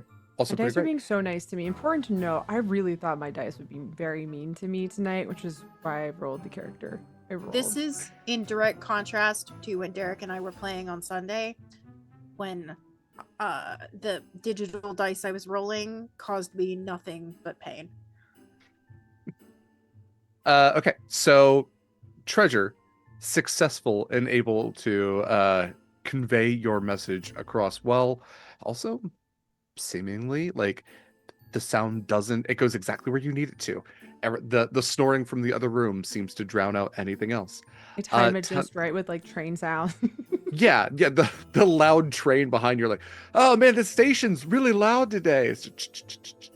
Um, Tunnie, what are some of the things you specifically would like to collect? Because you did success and then some. You got a 12 plus. So, what benefit would you like from these?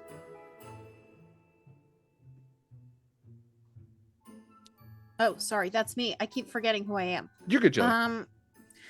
I Mood. would like these to be conductive. Okay, like they could conduct electricity. Yeah. Yeah.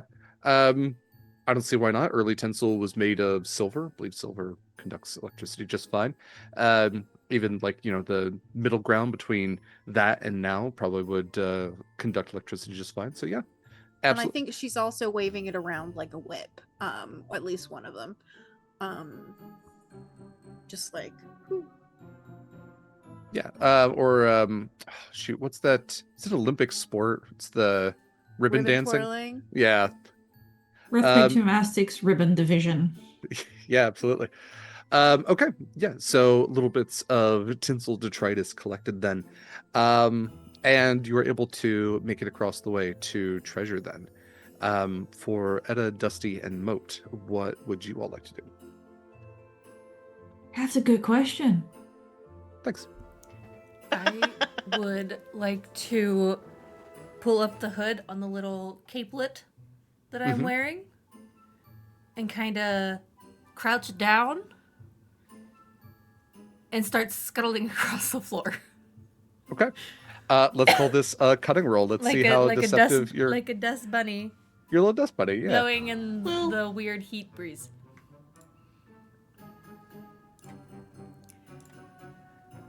Da-da-da-da-da.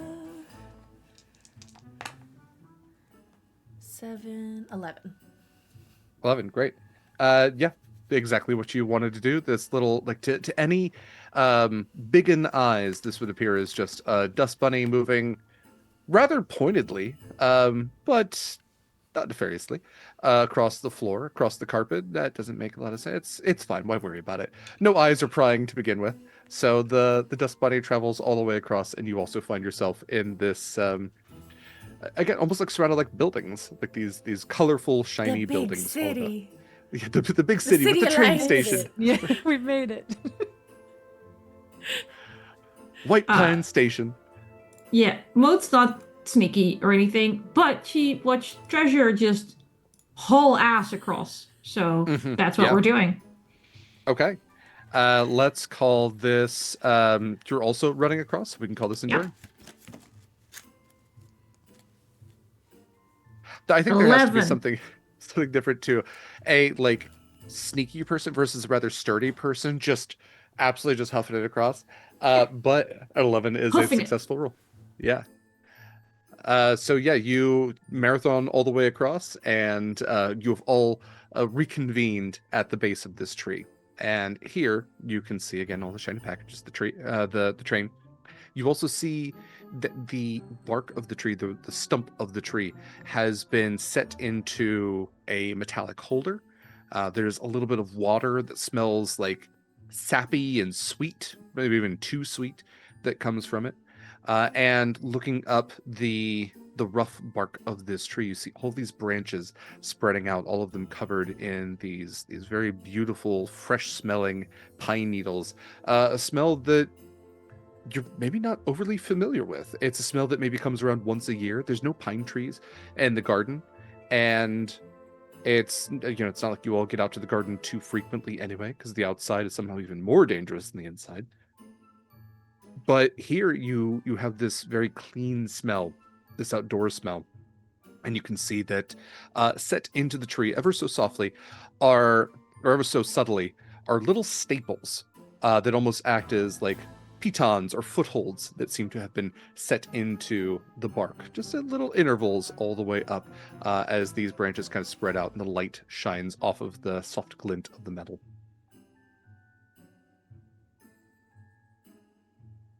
What would you like to do? Great.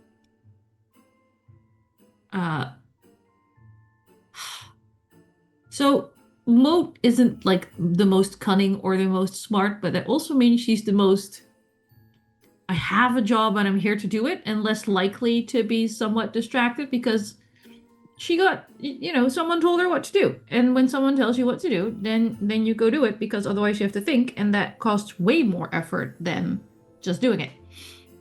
And you could spend that effort on lifting weights and eating snacks and Well said. hitting unattractive floorboard people. Basically Mote's a Lona Maher. So she's gonna go wander over to where the signs of the boomer we're chasing are. Yes, Boomer, because he survived the Blitz, but Yes. not because. Yes, yeah, absolutely. Um, okay, yeah. So Staples set into the And he tree. keeps reminding us. Right, people. I was there. Back in my day. Oh, of course. So let's. Okay, are you looking for signs of him, or are you looking for additional clues? You at least know that there are staples that lead up into the tree, but if you would like to climb them, you can. If you'd like to look for additional things, you can also do that. Yeah, not so much with the looking things. We're just gonna climb. Great. We'll call that an enduring roll. Like, he went up, I go up. It's basic. And then maybe on the way back, we can still ride the train. Mm-hmm. Endurance is a 5. I rolled an 8. 13? 13. Yeah, Yeah. that's great. I can do Flexing math. flexing those muscle mommy muscles. You lift yourself up by the staples. They seem to be sturdy at this point, and you begin to ascend into the tree.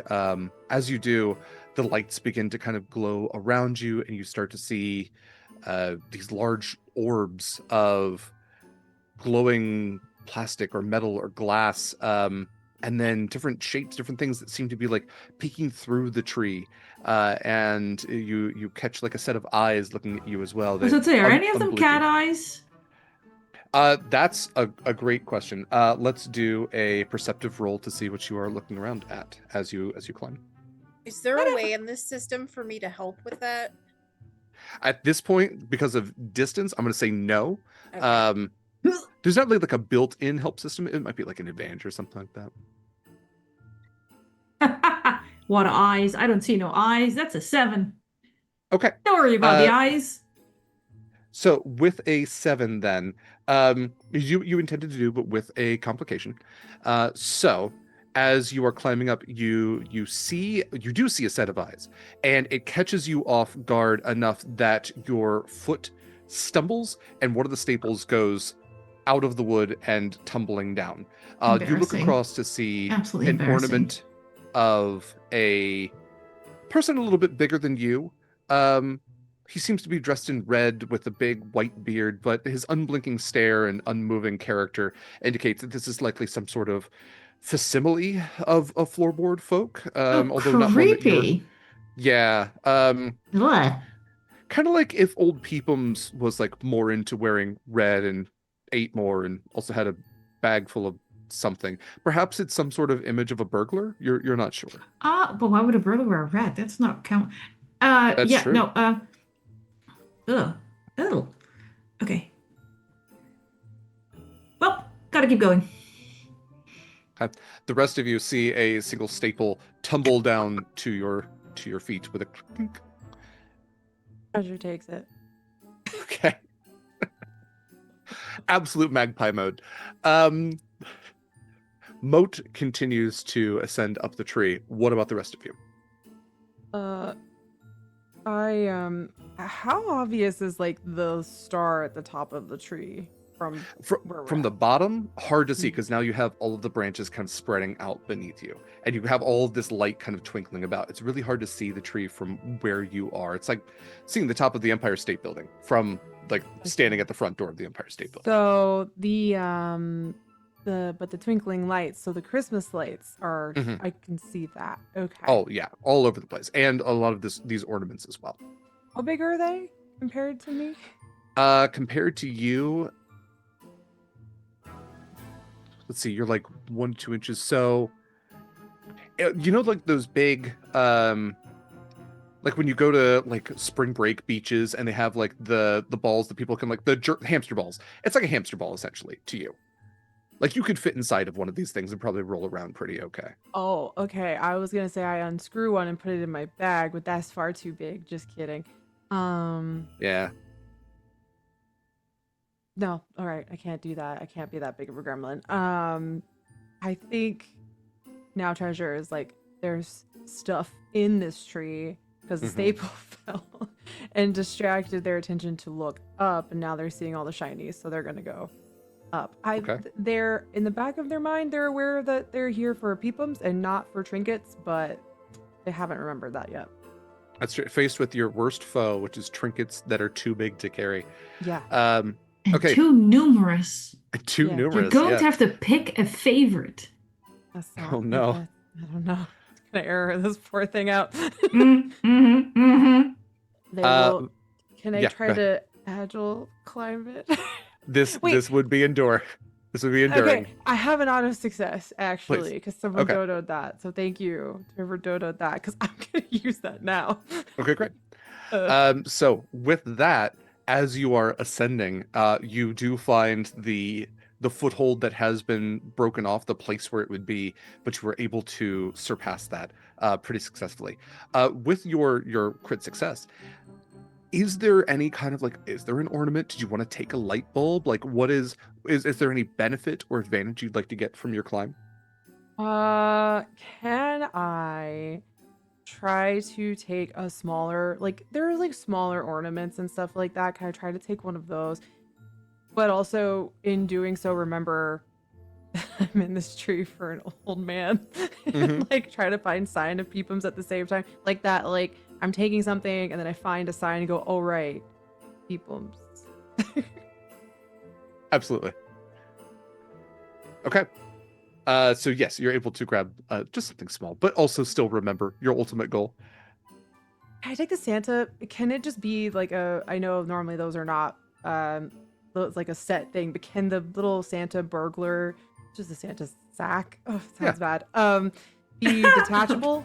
Yeah, we Could can be say a that this is like detachable this is a sack? felt Father Christmas, and so there is a felt bag of presents that just has like cotton stuffed into it, but you're able to pull it out of the felt hand of Like this A bag in strange my looking bag. figure. Yeah, a bag in a bag. All right. Yeah. And If you D&D, put a that would bag be a of big holding problem. in a bag of holding, you rip apart the universe. You know that, That's right? right. Yeah, Well. but this doesn't have that. Thank you so much for whoever donated that complication. I will go ahead and utilize that now. You all here, you've all been incredibly quiet. And so the noise of this with the music that's kind of coming from the other room is jolting as you hear a voice shouting from up the stairs. Go, Harold! Wake your ass up! It's time to go to bed! And from the side room, you hear a shifting on the love seat, and then two big foots. Boom, boom. All right, Martha. I'm going, I suppose. Oh, shouldn't have had that third one. And you see that the biggin on the love seat is getting to his feet. And as he does, he turns towards those two open doors that lead from the reception area to the lounge. Shouldn't leave these open. And he closes those doors. And with a kung kung, those two large glass doors are now sealed. And you see that he rounds about the room, going through the kitchen area into the entrance area and thumping his way up the stairs. So your clear path back home has now been blocked. Well, cool. Fine. We can still do this. It's fine. Now we have to get back through the entrance hall, right? That was the Yes. other. No. exit. Unless I you can think- find a way to open those doors, yes. I think we can open them. I'm happy that y'all are able to do that. I don't think Treasure has any Well, sturdier It's endurance. sort of my job, you know, finding the odds and ends that can do things. Think you hear from above you in a tree going, Perhaps our discussion of the return can wait until we find the old person. HOPEmas. God, Yeah. Now Like, that kind of HOPEmas. now that the big guy is gone, Mhm. I assume, can I like try and make a focused like call? Like I want to do one of the sounds that he does with the youngins when he's playing with them, like he always he always says, you got to know your bird calls now. Oh, he's a bird dad. Yeah. Yeah. Okay. Yep. Yeah. You go ahead. Let's do a cutting roll for this as you are trying to imitate a bird. Okay, let me see. Cunning is okay. My cunning is good. So that's 7 plus 5, which is 12. Oh, great. You make. Is there any particular bird you would like to emulate? The I wish I could remember what the bird is in that episode of Brooklyn Nine-Nine. Like the something throated warbler. Oh yeah. But I think it's kind of it's a woodpecker. It's kind of like a. Well, yeah. You do a little Woody the Woodpecker. Okay. Yes, you call up with the sound of a woodpecker, perhaps apt that you are at the base of a tree. What's your goal with this? I want to see if I get one back. If he hears the call. Oh, if the dad will respond back? No, no, sorry, I'm talking about I forgot what his name is. Old HOPEmas. Okay. I think we were having completely different conversations there for a hot yes, minute. no, I say old HOPEmas is a bird guy. Okay. Yeah. I get it now. Because you can absolutely like emulate the stuff that like if the dad is playing with the kids. Although this is a mid-century British father, I'm not sure how like this is probably a very stiff upper lip sort of parenting. Not to put anything on anybody. As Boomers. someone who has a mid-century British father who was at least born in the mid-century, this weird bird calls are absolutely something that would be within perfect. the realm of. Okay, so great. In that case, from high up in the tree, you hear a voice that just goes, "It's pretty close. Keep trying." We can triangulate now. I've given us the gift of triangulation. Can Treasure also try to make the call? If you want, yeah. I want it to be worse. I don't want it to be better. Well, you don't have to do a roll. We could just make it worse. Yeah, I was gonna say I just. Okay. And they just Yeah. gotta go and old people just kind of shouts down, "Treasure, don't try." Hi, peoples. How far up there are you? All the way. Of course you are. Real pretty. Y'all get up here. I'm gonna start tying pieces of tinsel together. Okay. I'm Okay, gonna so we keep still climbing. have. Yeah, I was gonna say, Mote continues to climb. Treasure's climbing. For Dusty and Etta, what would you like to do? Start hiking it up there. Okay, give me an enduring roll.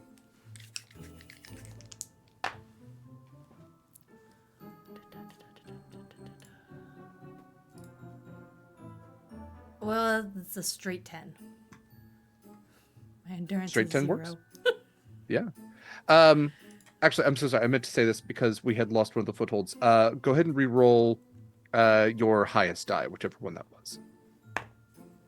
I got We'll the do same this at, number. like, Perfect. We'll do this at a partial disadvantage, essentially.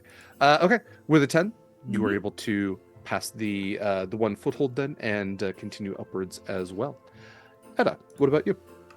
I want to try to use some of the cookie crumbs from earlier to see if I can. I think when we did our session 0, I talked about how Etta like tries to make friends with like little creatures and things. Mhm. So I'd like to try to see if I don't think there's a lot of mice around in the house, but I think there's at least one that Etta has kind of become friends with a little bit. So I'd like to, with the idea that I'll get this mouse to come out and then maybe ride it up the tree, since mice are a lot better at climbing than I am.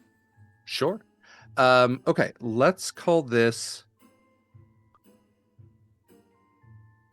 What would that be? Where I could, whatever you want to do is fine. I think there is a thing with luck where you can roll to like spend your luck to make it so that something happens to be the way you want it to be. I think you're right. Yes. So this, let's see, with testing your luck, so you can declare what you want to happen, and then roll 2d6 plus lucky. On a 10 plus, you get lucky, and then on that luck roll, you reduce your score by 1. So yes, if you would like to roll for lucky to see if your mouse friend would appear. All right, that sounds good to me. What's the mouse friend's name? Ooh, Egbert. Egbert's a good mouse name. Okay, so I got a 13. That'll do it. So yeah, just go ahead and reduce your score, your luck score by 1. And from the corner near where the fireplace is, there's another little mouse hole, one that you all don't really use. But Egbert is well fed, well trained, and comes out just brushing on his whiskers. Yeah, I give him like I think I have a little pouch that's like from a dollhouse doll, and I kind of reach into and pull out all of these shortbread crumbs and like hold my hand out for him to have a snack. And Takes then I him, kind just of stuffs him into a cheek. yeah, and then I say, all right, Egbert, let's go out on an adventure. And I just wrap my arms, like from behind, just kind of wrap my arms around his neck and like point towards the tree for him to climb up it. He's got like a small like harness that you can kind of hold on to. Egbert is well known to the floorboard folk. Okay, let's roll then. We'll do a straight roll. We won't have the disadvantage involved then. But let's do an enduring roll for yourself and Egbert. All right.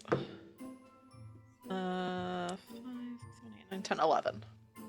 11, great. Okay, you do what you wanted to do. So Egbert uses his little claws, climbs up the tree, uses a little bit of the staples, but is now like climbing alongside where Dusty was. And then Tunnie, did you also want to climb, or did you want to stay at base camp? I think I'm not sure if there's. Can I try and give the end of the tinsel that I'm making to someone who's going up so that I can create kind of a pulley system on the tree? I'm just anticipating that we're going to need to get him down. And yeah, do you want to hand that off to Etta then? Yeah, I'll give it to Etta. Great. Okay. With a bit of tinsel then in hand, Etta begins to ascend with the rest of you. So with Mote leading up the tree, you're getting about halfway at this point. And again, there's all the lights around. There's all of the different ornamentation that you can see. And you've gotten to the point in the tree where, Mote, you look like back over your shoulder and you reason out that like this is probably the perspective that Biggins have. You're right about like where if you were to estimate, and you're not great at math, but if you were to estimate out like if you were to triangulate and then a squared plus b squared equals c squared, then they would be able to c square what you're c squaring right now. And it's kind of wild to think about as you like look out and you see the room from like their perspective for the first time, and all of this light and all of this warmth and all of this music, and there's a moment where you just feel so big. It suddenly makes perfect sense they don't see us. And also, I don't think they're leaving stuff out for us, because from down here, I don't think that they would notice us. Because look at how large everything is.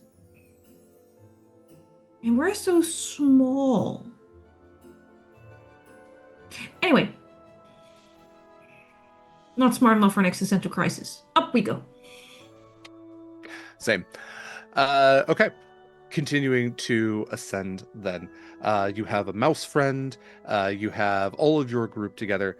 You climb and climb and climb until the lights around you gleam ever brighter. And Mote, you being the first one to see, would see the star. And all of its light and wonder and majesty.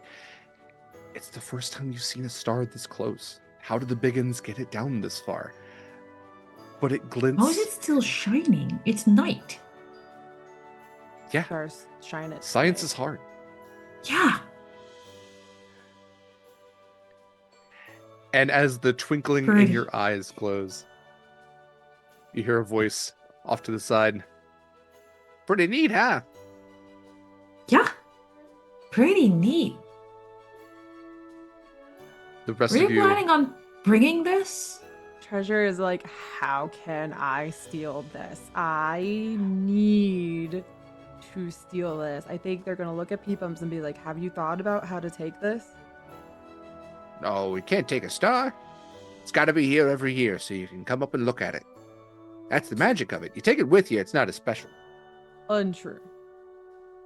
Okay. Can I didn't say I was climbing, but can I have changed my mind and be also climbing? Yeah, Ah. absolutely. Go ahead and give me an enduring roll real quick. No. Is there a lot of swearing coming up and then going back down? Oh, that's an 11, which is good because I have a 0 in enduring. That is good. So, with all of you then ascending, Tunnie bringing up the rear, your little mouse friend journeying up as well. All of you kind of scatter off to the nearby branches. HOPEmas is sitting there, leg on either side of a branch, just kind of like a saddle, just looking up, just eyes just gleaming with this star. And he looks over to Treasure. You know, I was flipping through one of the Biggins books and I found a word in there. It's kleptomania. Not saying anything, just, you know, what was it? I think it was called the DSM-2. But they had a lot of stuff wrong in there, just to be clear, so. I think I stole a page out of that. Probably one about Okay. hysteria. Yeah. Yeah, I ate that. Yeah. It's so beautiful. I don't have. That's not the accent that she has. It's so beautiful. Sure is. Did you all come to see the star with old HOPEmas? Yep. We came for you. Yeah. Did We You they- came did for me. come for you. Yeah. And Oh. the star. Just And the sit star. here and see this star with you. take it. Wait, you weren't on all HOPEmas duty, were you? No. Yes. Yes. But you saw the star. Mission success. You didn't end up in the garbage disposal. I wanted to This be in the time. garbage disposal. Why? No, I don't want to. No. No. Mm-mm. We don't have No, time one of the to Biggins put a unpack it. potato down there, and it was interesting. Let me tell you that. Oh, you don't want to be messing with potatoes. You know, those things can get violent. You leave them alone for long enough, they start turning into to transform. It's very upsetting. Ah, but if you do it just right, they become vodka. Well, I'm glad that we've established that there is a probably a Soviet branch of floorboard folk that have come by and like, listen, Yeah. you're messing with the wrong thing. They're like, you're eating potatoes, mashing them? No. Yes, no. We teach you. Please. I think Mote would look at Treasure and just go, I know I promised to help you carry your stuff, but I don't think we can take the star off the tree, through all the rooms, and back to under the floor without getting caught. And getting caught would be like really bad, I've been told. I guess. Pick something smaller and I'll carry it for you. I can carry you instead if that's easier. But I don't think the star should be what we're doing. Can Well, there also, be... Mm, go on. Treasure, if you think about it, people said the star is here every year, so you have a year between now and next year to plan to get a whole apparatus going so that you can take it back with you next year. Yes. Or Wouldn't that still get us caught, though, Etta? No. Not if we have a year No. to plan. I just like how thought of Etta something. thinks. Treasure. Yes. You know how once the tree comes down, you know, the great felling,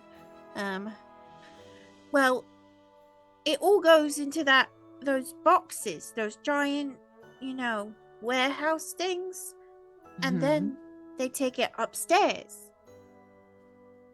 What if you took the star from the boxes and you kept it all year until it's time, and they'd never even know, and then you could put it back and let them borrow it for the holidays, and you just be They would using be the it. borrower. They would be the ones borrowing it from you. I like it. I like it. Go with that. That's a pretty convoluted plan, but yeah, no.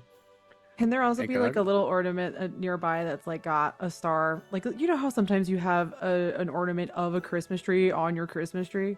Yeah, Can yeah, one of Christmas those- treeception, absolutely. Yeah.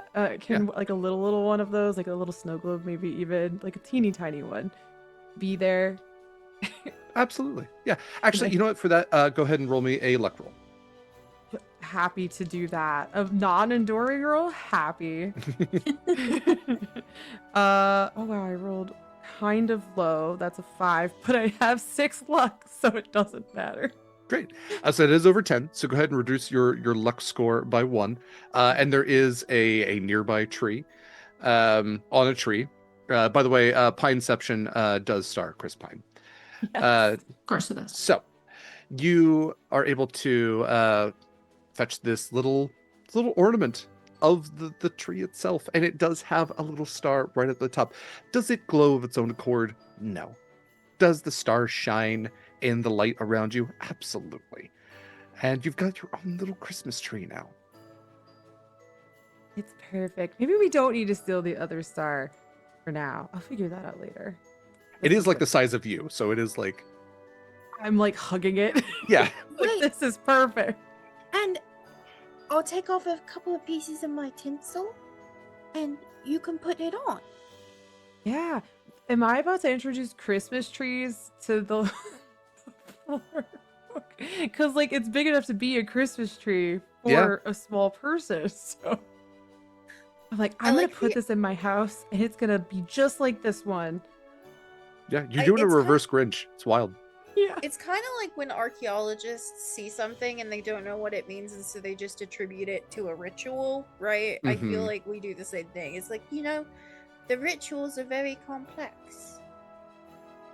I'm just picturing Treasure putting this tree in their room and going to sleep and waking up at some point to HOPEmas in their room staring at the star, just going, shh, shh, shh.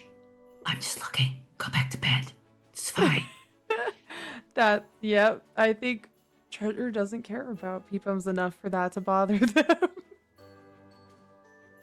I hope you're very happy together. Maybe we'll cut down on HOPEmas duty. Maybe I've solved it. Maybe we give HOPEmas the tree. Basically. Feels like we're all talking about HOPEmas, but in a third person sort of way. It's Like an out of okay. character sort of. I don't know. Well, I think I found something very conductive, so it might be that we can make you your own tree for next year. Get your own star. You won't have to go get this one every year. What's fun in that? Okay. This is Valid HOPEmas question. time. All right. Is HOPEmas related to Treasure, or is Treasure related to HOPEmas? I think that there absolutely is like a sort of like, we're going to survive on luck and spite. Oh, they're directly related. We must be. Peepums goes to stand up on the branch. He smacks his knees. Well, I suppose if you are here on Peepums duty, best be heading back then. Thank you, At- Peepums. As he stands up, he goes, "Oh, my legs are still asleep." What? Huh? And he goes tumbling back off the tree, and you hear him just go back and forth on all these branches. You hear the clinking of all of these ornaments, and then one of them, just one of those shiny, colorful orbs, goes tumbling down, its hook released, and smashes onto the top of the train. It is at this point that you hear one of the most ominous sounds that your culture has ever recognized. It is the of Heisbrecht tumbling its bowling ball self down the stairs. And with a thuddering meow, you see whiskers cresting around the side of this room. Heisbrecht is entering the lounge. You all are at the top of the tree. What would you like to do? Can I use my is my tinsel strand long enough to try and lasso That's a great question. What I will say is you were tying tinsel. You did hand it off to Etta. If you would like to determine if it was long enough, let's do a resourceful roll kind of after the fact for Okay. that. That's 5 + 6, so 11. 11. Yeah, it is long enough. It is just long enough. You have a pulley system that would allow you to essentially rappel down, tie it off at the top, or use it as a counterbalance if you wanted. Yeah, I want to try and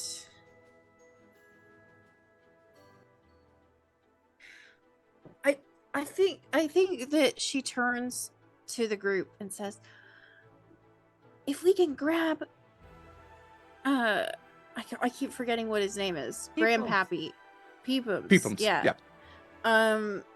If we can get him back in the tree, then the little kitty might leave. Just think that something fell. Not be suspicious. But I don't think I should be the one to go down and try and grab him because I'm not very strong." I was just gonna grab something and yeet it and make Kitty go that way. Okay, if you think you could do that, I just couldn't do that. So, gotta work with what I can do. Yeah, that's fair. I just don't think going down to I'm Well, gonna keep my voice down a little bit. I just don't know how grabbable Peepums is because he tends to just, He is very Peepums stiff. his way out. He's a wiggler. Yeah, he's a wiggler. He yells Well- up, "I grease myself every day." My point stands. Don't Well, like that. Don't like I'm that at all. I'm awfully good with animals, so maybe I could jump down and land on the cat's back and steer him out of here. Oh, that seems like such a bad idea. Also, how would you get off the cat after you steer him out of here without the cat still bothering you? You'd be somewhere else entirely. I would jump. You know what? You do you. It sounds like we have a collection of plans. As soon as Mote says "you do you," I want to jump off of the tree and use my parasol as like You're Mary Poppinsing your way down. Yeah, absolutely. Like I yeah. saw the guys do earlier with the paper Absolutely. towels. Yeah, emulating a parachuter. There's definitely Yeah. something safe about that. Great. Okay, I love this. Let's call this could be resourceful. This could even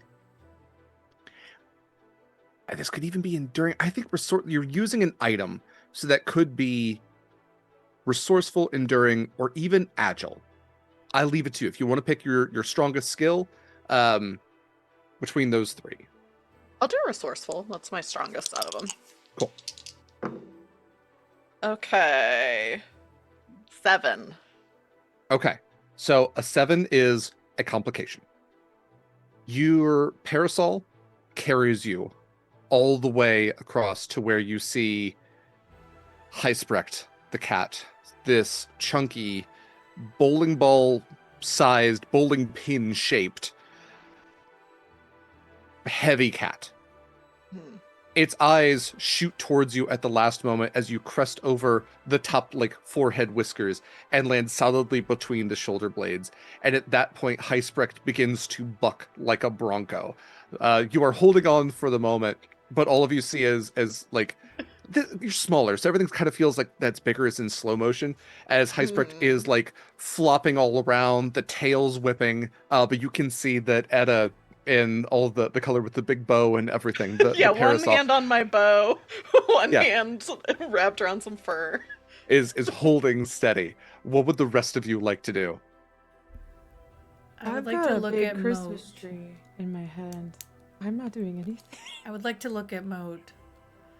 Rock, paper, scissors for who saves her? Yeah. Okay. Ah. Oh, they're all such big things.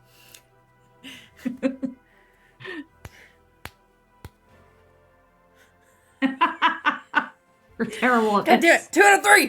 The time dilation is rough too. Look, I'm in Europe. I'm gonna be behind. Leave me Yeah. alone.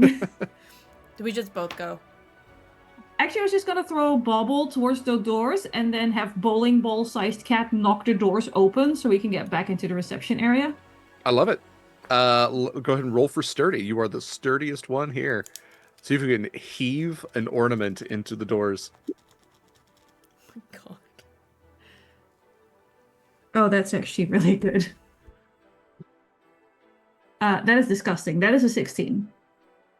That is in fact disgusting. You get everything you want and more out of this. So what I heard is that you want Hysprecht to be distracted as you throw something onto the door, have it smash there, and then Hysprecht launches into it, opening the door. Yes.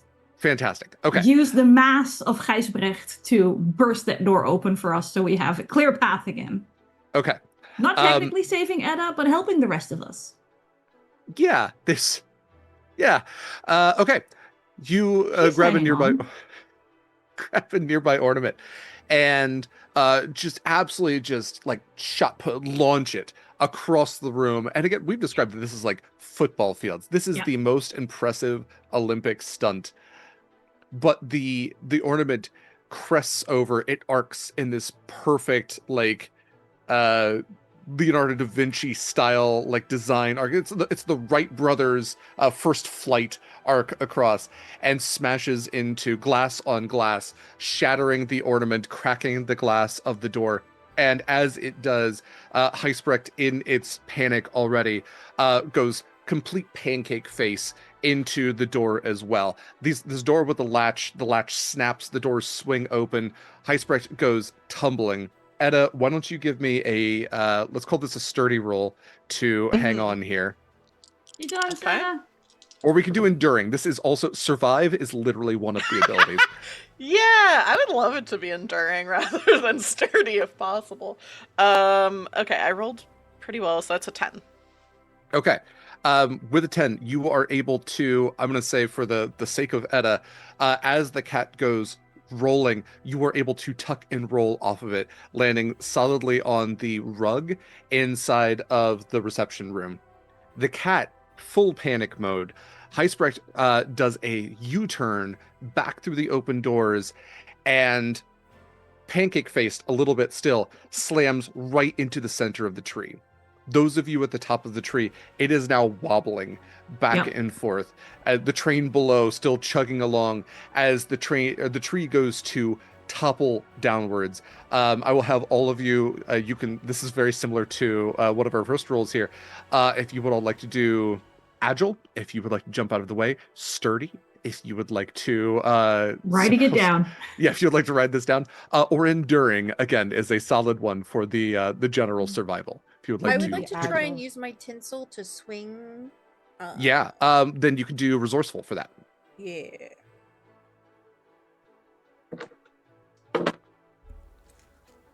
Teen with my agile. Great. 15. 'cause I'm 14 on sturdy. And then Gilly, what'd you get? 13. All successful rolls all across the board. The tree goes toppling down. Some of you are able to jump to safety. Some of you are able to just stand firm. Some of you using your resourcefulness to swing from the branches. The tree crashes to the ground, smashing several ornaments all into these various pieces of glass. The sound is cacophonous. It's enough of a thud that you hear the record scratch in the other room as it is shaking the floor. And all still tangled in the branches is the rear of Heisbrecht, who is trying to get its way out of the tangled bits of tinsel that it now finds itself in. Perfect. They'll blame the cat. Absolutely. As old Peepums comes riding by on Egbert, forgot your mouse? You hear a thudding sound from the stairs, the sound of Biggin footsteps, as one of the adult Biggins peeks down the stairs and goes, "Oh, bloody hell, Heisbrecht! Again? Oh, bad cat, bad cat, bad cat!" And just goes rounding into the room that you all have left. You have a clear shot back to home. Is there anything else you would like to do? Holding that big Christmas tree ornament. I'm carrying it. Yeah, it's like I would like to lasso Popums. Peepums? Peepums? I'm sorry, I struggle You with might that. just- It's so American. It's such a struggle for me. Peepums, I would like to lasso with the tinsel and Uh-huh. say, "Stick with me. We'll go together." Yeah, hop on the mouse. Is there space on the mouse? Yeah, sure. Why not? It's a hefty mouse. It's the He's called biggest Egbert. mouse He's I've gonna ever be seen. huge. Yeah. No, you will feed this mouse pretty generously. This is a Yeah. ratatouille ass mouse. You're doing a reverse ratatouille, which I suppose anytime you ride a horse, it's a reverse ratatouille. oh, I hate That's that. so troubling. Yeah. Yeah. Gonna live in That's from my- Dungeons. I don't want to claim that. That's from Dungeons and Daddies. They called that one first, but I did think it was one of the funniest things I've ever heard. Is anytime you ride an animal, it's a reverse ratatouille. I think Mote's gonna once again do like you grab the other one to Dusty, run over and like pick up Etta from where she rolled onto the floor after being thrown from Gijsbrecht. Mm-hmm. And so, come on, Etta, gotta go. And like help Etta hustle. Yeah, you've got like the hook of the parasol. Yeah, basically. Yeah. Gotta go. You all skid across the game board of Clue.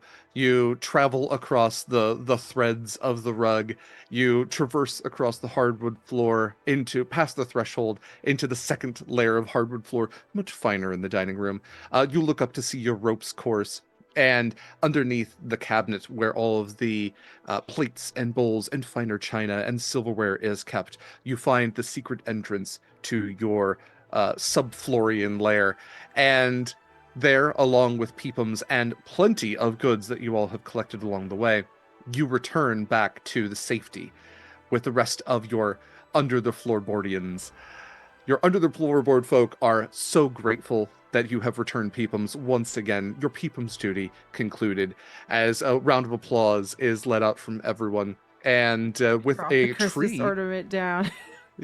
yeah, everyone kind of gathers around, and there's some of the smaller floorboard folk. What's that? Treasure looks to old Peepums. What is it again? What's it called? Treasure trunk of tree. So it's a tree. We got a tree, and A we got to treasure put stuff tree. under it. A treasure tree. Yeah. Aw. We're all going to get treasures on this day every year. Old Peepum says so. And all the other elders like, what are you doing? What are you doing? You can't just invent a holiday. I think we just did. But I just did. Yeah. And everyone, there's people that need to dress up like me and give out gifts. Well, give out gifts. We could find gifts. How about Sure. Put it on Make Oh, 'em, can I have find 'em. can I have my cube thing now? Yes. I forgot what that was, but have that. Dice. And look, Yes, the one Yes, dice. take Yeah. your dice. they left us an offering of tools. Yeah, and the bridge. I'm thinking it's gonna be a good year, everybody. Old Peoples is back. Handing out stuff to people now. Like they've taken so many random little things. They're handing out tinsel, which is definitely not lead lined, and we're not going to think about that. You know. Under the IQ just floorboard folk, dropping don't get over the next poisoned by 10 lead. years. Why are we so sick? The treasure introduced lead poisoning to everybody. Great. Mote's somewhere in the corner bragging to the other gym people about how far she threw a thing. The night concludes, and with old Peepums returned, and with the safety of your floorboard folk assured, you all have a quiet night. And on this Christmas Eve, as everything concludes and Heisbrecht is reprimanded for knocking down the tree again, truly not a creature was stirring. Is there any epilogue for any of your characters you would like to have as you wake up? I guess I should ask this. As you wake up on, for what the Biggins is, Christmas Day, what does this look like for all of you? For Mote, is there anything in particular Mote would want to wake up to? The day feels special in a way. You're not exactly sure why, but there's the smell of cooking food nearby. There's the sound of joy coming from outside, and even from within the floorboard folk home. Joy is spread within here as well. So, is there anything in particular Mote would want to do on this this Christmas day? Okay, so self-confidence, all-time high. Somewhat inspired by Etta the day before. She's gonna go hit on the gym twink she's had her eye on. You know It's what? gonna be a good day. No roll for it. Successful. That gym twink is happy to see you. There we go. For Dusty, what does the day look like? Sleeping in. Beautiful. How's that character bleed, Kaila? I have to be at work at 5 a.m. Leave me alone. It's the only gift you really want. I just want to sleep in undisturbed. Taylor, what about Etta? What does Christmas Day look like for her? Yeah, I think I wrap up the fondue fork that I got and Christmas morning give it to my parents and tell them all about how perfectly everything went and how, like, you know, the whole like I'm a grown woman now, like I can go out and do these things and it all went perfectly and I had a sip of some kind of drink and just tell them everything. And yeah, give them the fork, which I think I'm like, maybe my mom can use it. Like I imagine when she has laundry, it's in like the Charlie bucket, Cheer Up Charlie, where she has that big cauldron and has, so she can use the fondue fork to kind of agitate the clothes and move things around. And so I'm like, here's something useful, and like I should be allowed to go out more. Oh, it still has crusted cheese on it. That's quite a gift. Yeah, intentionally. You hear your father from the other room at the front door. Darling, there's a dirt boy here to see you. Oh, okay. Tell him that I need just a few minutes, but I'll be right around. All right, I'll tell the dirt boy. For Val, what does the day look like for Treasure? Well, I think Treasure has discovered that wrapping gifts up and seeing other people enjoy their little treasure, like trinkets, is a good feeling. Do they take some of them back quietly later? Obviously. But I think they wrapped a bunch of stuff under that tree, ornament tree, and hand them out in that morning for all like the smaller kids and stuff like that. And then again, they kind of take some of them, be like, oh no, I like that one too much. So entirely, they're working on it. Yeah, your heart grew 3 sizes and then shrunk like a size and a half, and it kind of like it balanced out a little bit. Yeah. Yeah. For Gilly, what about Tunnie? Tunnie, I think, is covered in unidentified grease, and kind of braiding tinsel pieces together, and puts them into what is very clearly, I assume, acquired by Treasure,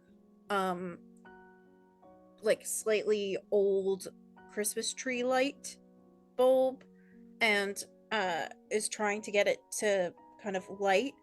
And when it does, there's like a big like ah! And so she is setting up lanterns under the floorboards with the tinsel and whatever kind of bulbs she can fashion together with, I assume, deeply flammable objects. That's okay. I think we've established the level of asbestos that exists in this home.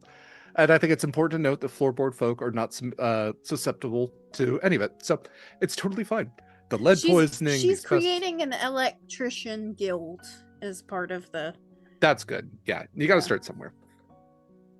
I mean, the first electric tree lights basically set it on fire. So yeah, baby steps. Well, I'm gonna get there. Floorboard folk steps. But the holiday is all the brighter for it, and through the warmth and community and family and charity that you all have shown, the selflessness in going after old HOPEmas, the joy that you have brought to others with the trinkets you have brought back, and the people that you have brought back as well. The community of the floorboard folk celebrates with feast and with song, and as above, so is below. Joy is had, and a new holiday is haphazardly invented. And with that, we conclude our story of Under the Floorboards, Not a Creature Was Stirring. Thank you all so much for joining us. I want to have these lovely people say more about themselves and where you can find more of them. Before I do that, I do want to say thank you again for all of your donations to Project Hope for their Project HOPEmas campaign. Very much appreciated. Goes towards a great cause. Our campaign is not yet over. There is still more time to donate to a couple more games. Still just time to donate if you just want to donate towards a great cause. And also it's like tax deductible and stuff like that. So please, we appreciate all donations. If you have the ability and the desire to donate, it is the season of giving. It is very, very much appreciated. You can check out that Tiltify link on all of our socials, as well as in chat, and then also on Beacons. I'll talk about all of our links here in a minute. Before that, though, let's go ahead and go around. Val, where can we find more of your lovely self? Well, hi, it's me. I have been Treasure. The most gremlin-y I think I've been on this channel ever, which is kind of a high bar. I tend to play rogues here for whatever reason. But yes, you can find me pretty much everywhere at Space Valkyries. I will be streaming on Twitch tomorrow and then Friday. And this was my last one-shot for the year, so hell yeah. But yeah, that's me. Fantastic. Love having you around. Next up, we have Anniek. Hi, my name is Anniek. I got to play Mote today. A lovely cross between Louisa from Encanto and Ilona Maher. I am normally here on Sundays. We were gonna start season 3 of Feason soon, but then the universe decided to take a giant shit on me, so that's been postponed. Keep an eye on the Sword&Key socials. We will announce when that's gonna start again, and I'll be here on Sundays again.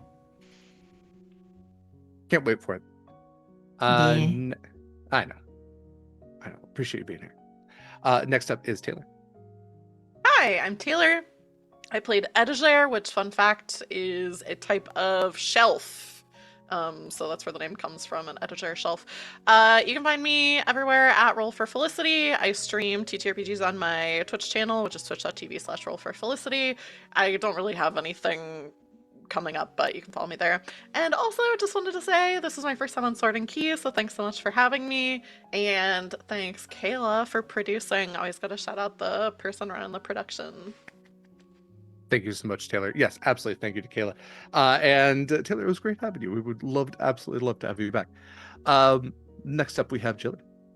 Hi, it's me, Gilly. You can find me at Oh Look It's Gilly most places on the internet.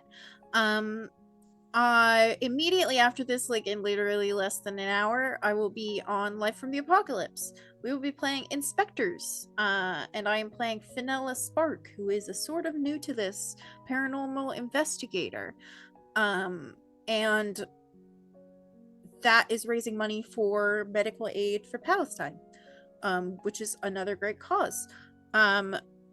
On Sundays, I am usually here for Nightmares on the Frontier. We are taking this week off for reasons of holiday, but the following week we shall be back in the new year with probably many more shenanigans. I like, it's statistically likely given our track record so far, is all I'm saying.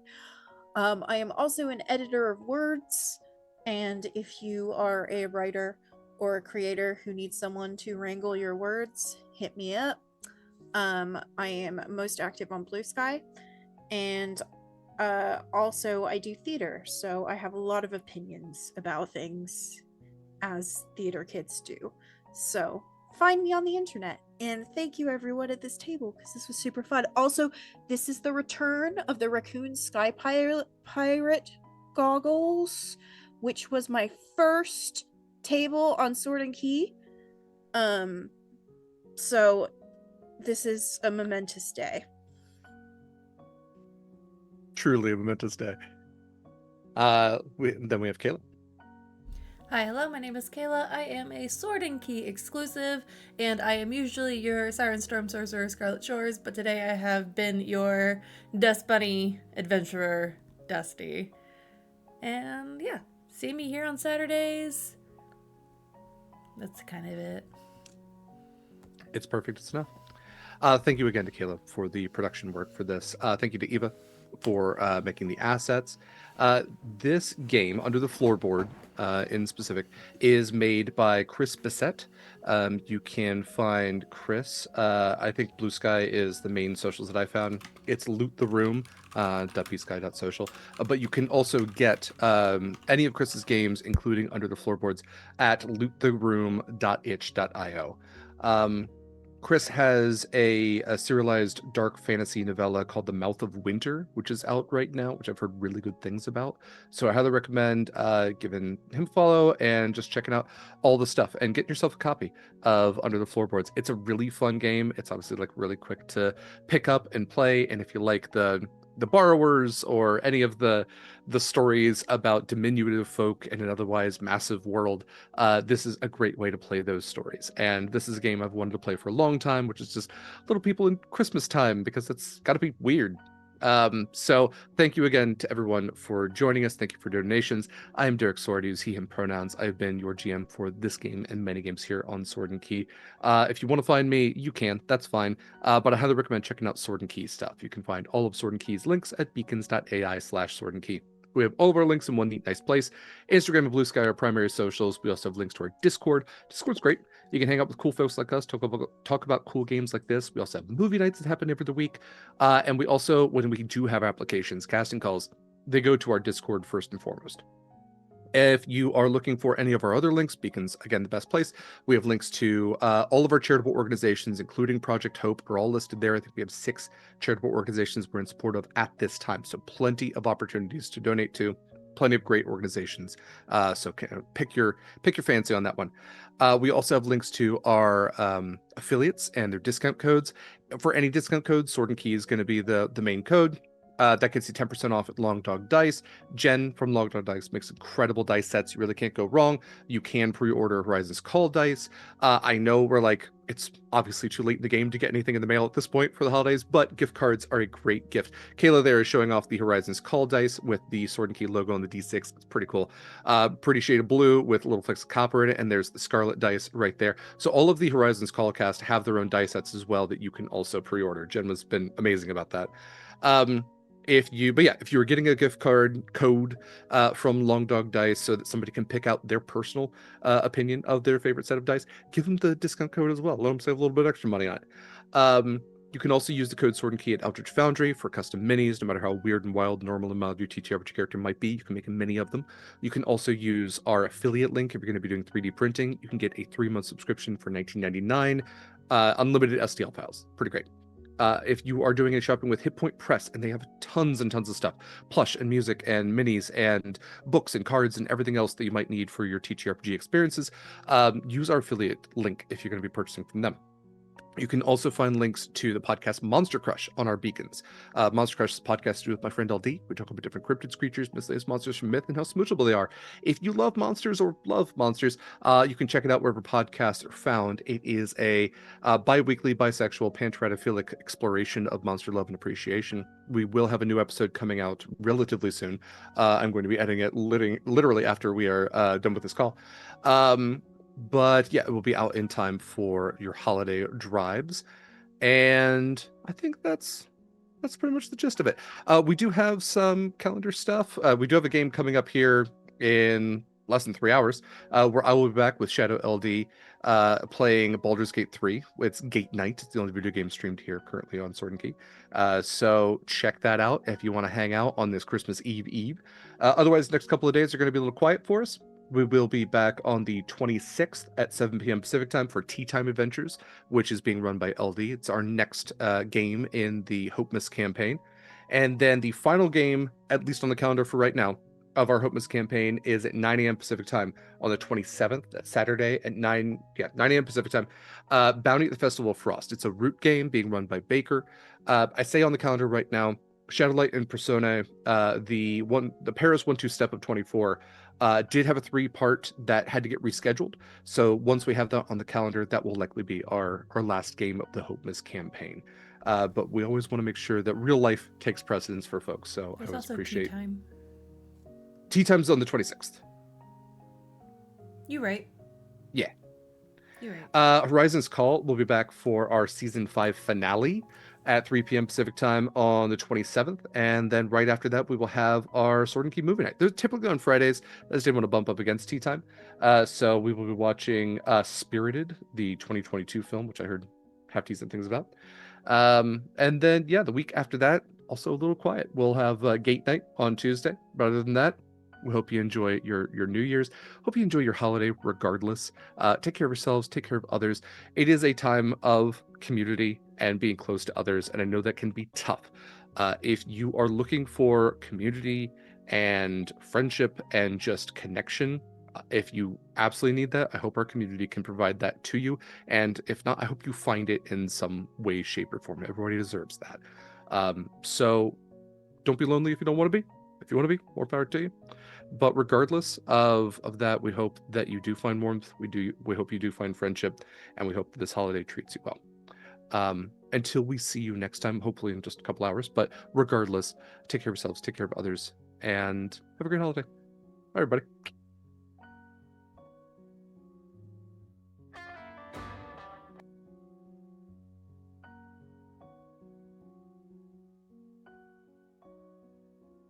Thank you, Kaila, and thank you, Derek.